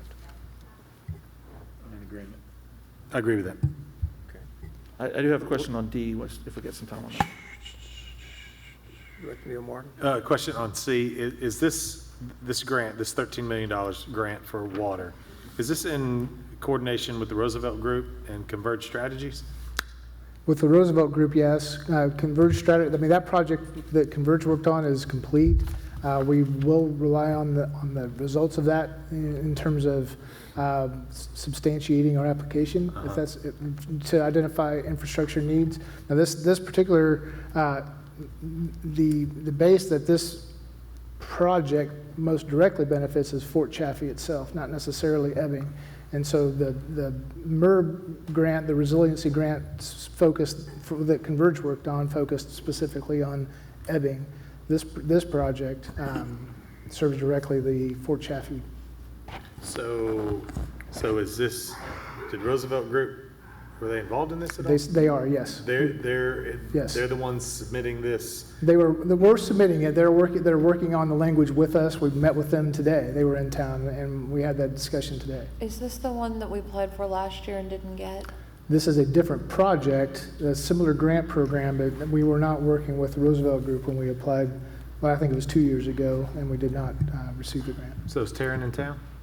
He was, I believe. He's left. Chris is going to add something. Chris? Yes, sir. Yeah, so this is the Defense Community Infrastructure Program through the Office of Local Defense Community Cooperation. If you recall, I believe it was before my time. I believe it was in early 2023. At the time, the city did apply. We did not get it. That project was for, I think, Towson, and some work to do there. Essentially, one of the reasons that we did not get that is because within the eyes of the local Office of Local Defense Community Cooperation,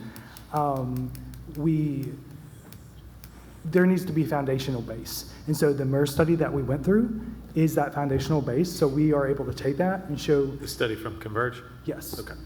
Yes, sir. Keep going. I didn't mean to cut you off. I just want Oh, no. So that we can take that, and then we can take it to other agencies and say, hey, we got this study done by an agency funded within the DoD, and say, we can put it in with the grant application and say, hey, we have the study done. If you'd like to see it, we can show you that. Okay. I'm really interested to see if we get this and if our investment in Converge and Roosevelt pays off. So thank you.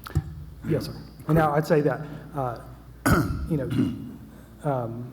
Taryn, who is with the Roosevelt Group, he has high and mighty contacts, and he used to work specifically for the Office of Local Defense Community Cooperation. So his insight in helping us develop our application is crucial. Yeah. Thank you. You're welcome. Mayor, I just have one quick question. I'll get, I think, Director Settle. Well, hey, come here. On item D, the electric charging, who's paying for electricity for those? That's Who would answer that? I'll go after George on D.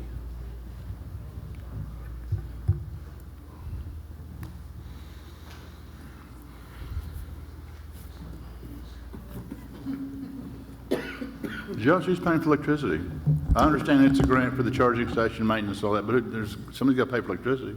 It'd be the contractor, so adopt a charger. If you approve the agreement, then with the grant money, and also they're going to be paying for the electricity. They're going to pay OG&E for electricity? Yes, sir. For how long?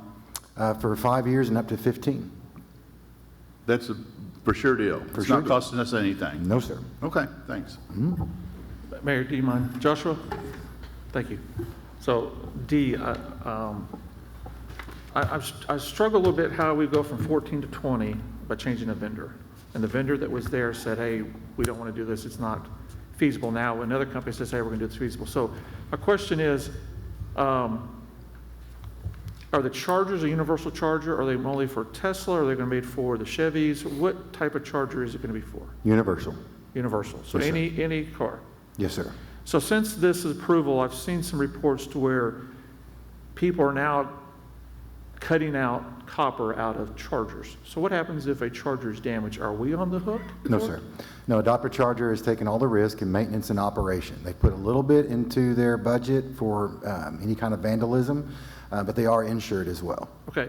So you said 5 years guarantee no free electricity for anybody using it, and then up to some number. What happens when that grant runs out and there's now no free electricity? Are they going to start charging people? Yes, so even with Francis Energy, the first company that we went with was going to charge day one when they were being charged. The first 3 to 5 years, they've seen a loss on their side as far as it can take $3,600 a year to pay for the service of charging with credit cards and then only gain $1,200. So they're wanting to get people to come here, use these, be a hub, and then after 3 to 5 years, they will charge a fee for the cost of charging. But will the city ever be on the hook 3 to 5 years from now? No, sir. For any damage? No, sir. No, we are paying with the grant money. They operate, maintain these chargers, and if the contract expires, it's in the agreement that they will remove the chargers and restore the site as it was before. Okay.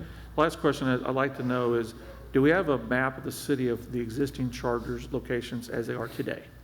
I can get those. I know that Marriott and then even people in their homes can actually put these for public use. Yeah, I'm just worried about businesses today that have chargers, because I'm starting to see them more into like Buc-ee's and other locations like that. Newt's has one on Phoenix. Newt's has one too. Okay, thank you. Yes, sir.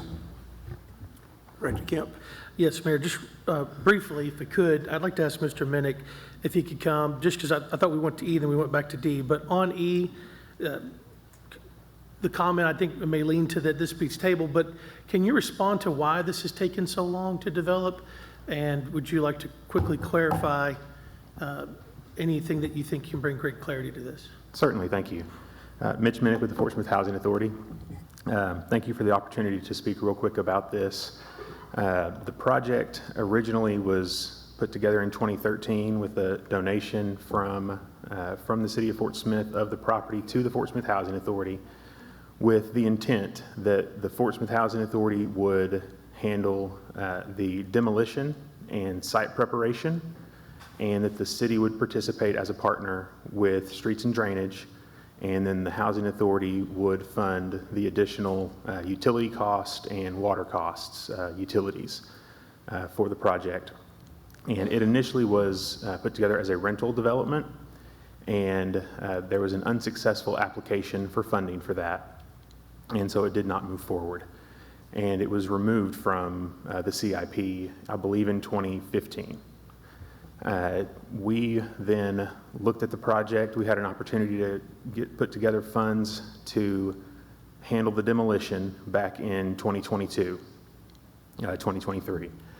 And we put those funds together. Prior to the demolition, no city funds were expended on that property. The Housing Authority had maintained that property for those 10 years. We applied for community development block grant funds to help with the demolition. We got about $320,000 of CDBG funds to help with that, and the Housing Authority covered the remaining around $400,000 to $450,000. It was about an $800,000 project to demo that old reservoir. And in 2023, the city board put and adopted back into the CIP the funding for the infrastructure work for water, or I'm sorry, not for water, for streets and drainage at the property.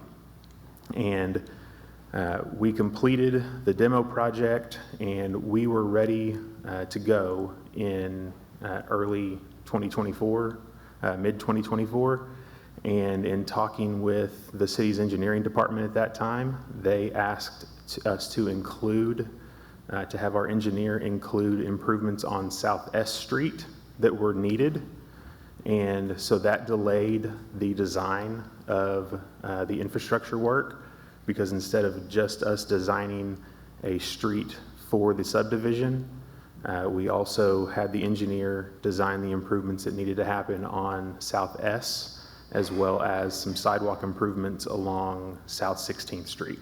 So that was part of the delay in the project getting designed.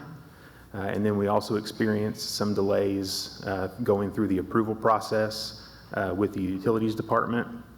And that's what brought us to where we are today.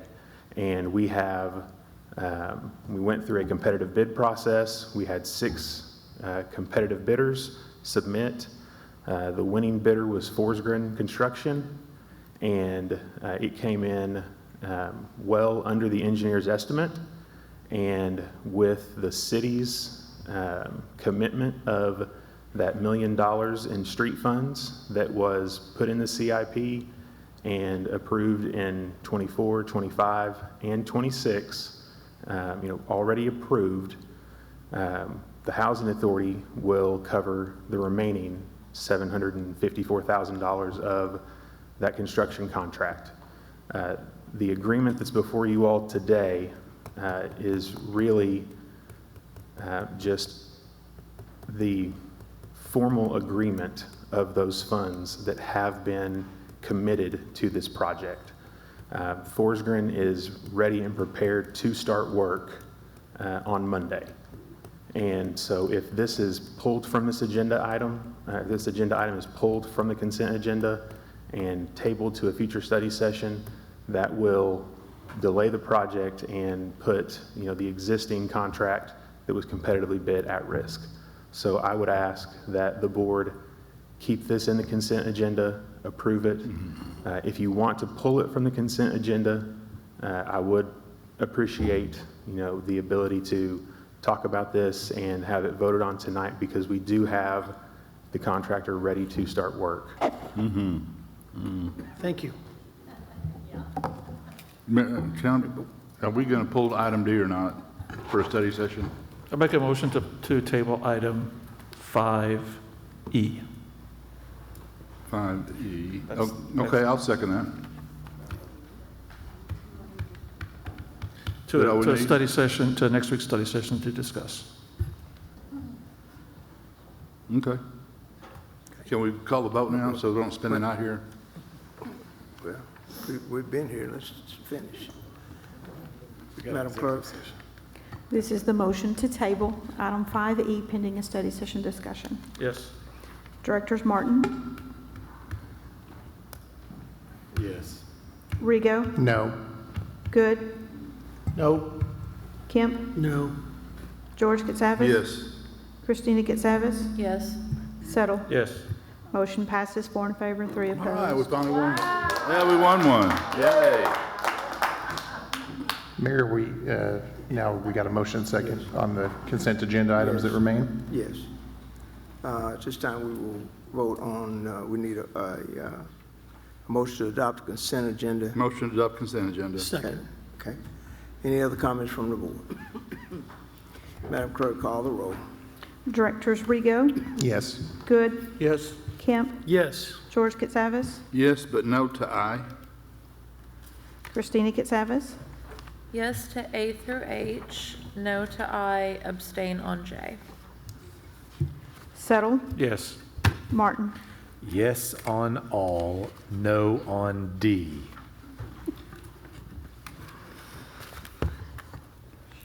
They all pass. There you go. Thank you. All right. Okay, this time we'll go to the officials forum, and with the time element, we'll just go to, we do have a study session, executive session. It's late. At this time, we are going to adjourn and go to a executive session. Good idea. Yeah. Pass these out.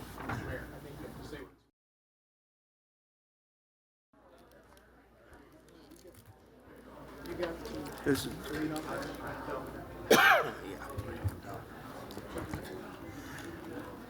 The following have been recommended for these boards.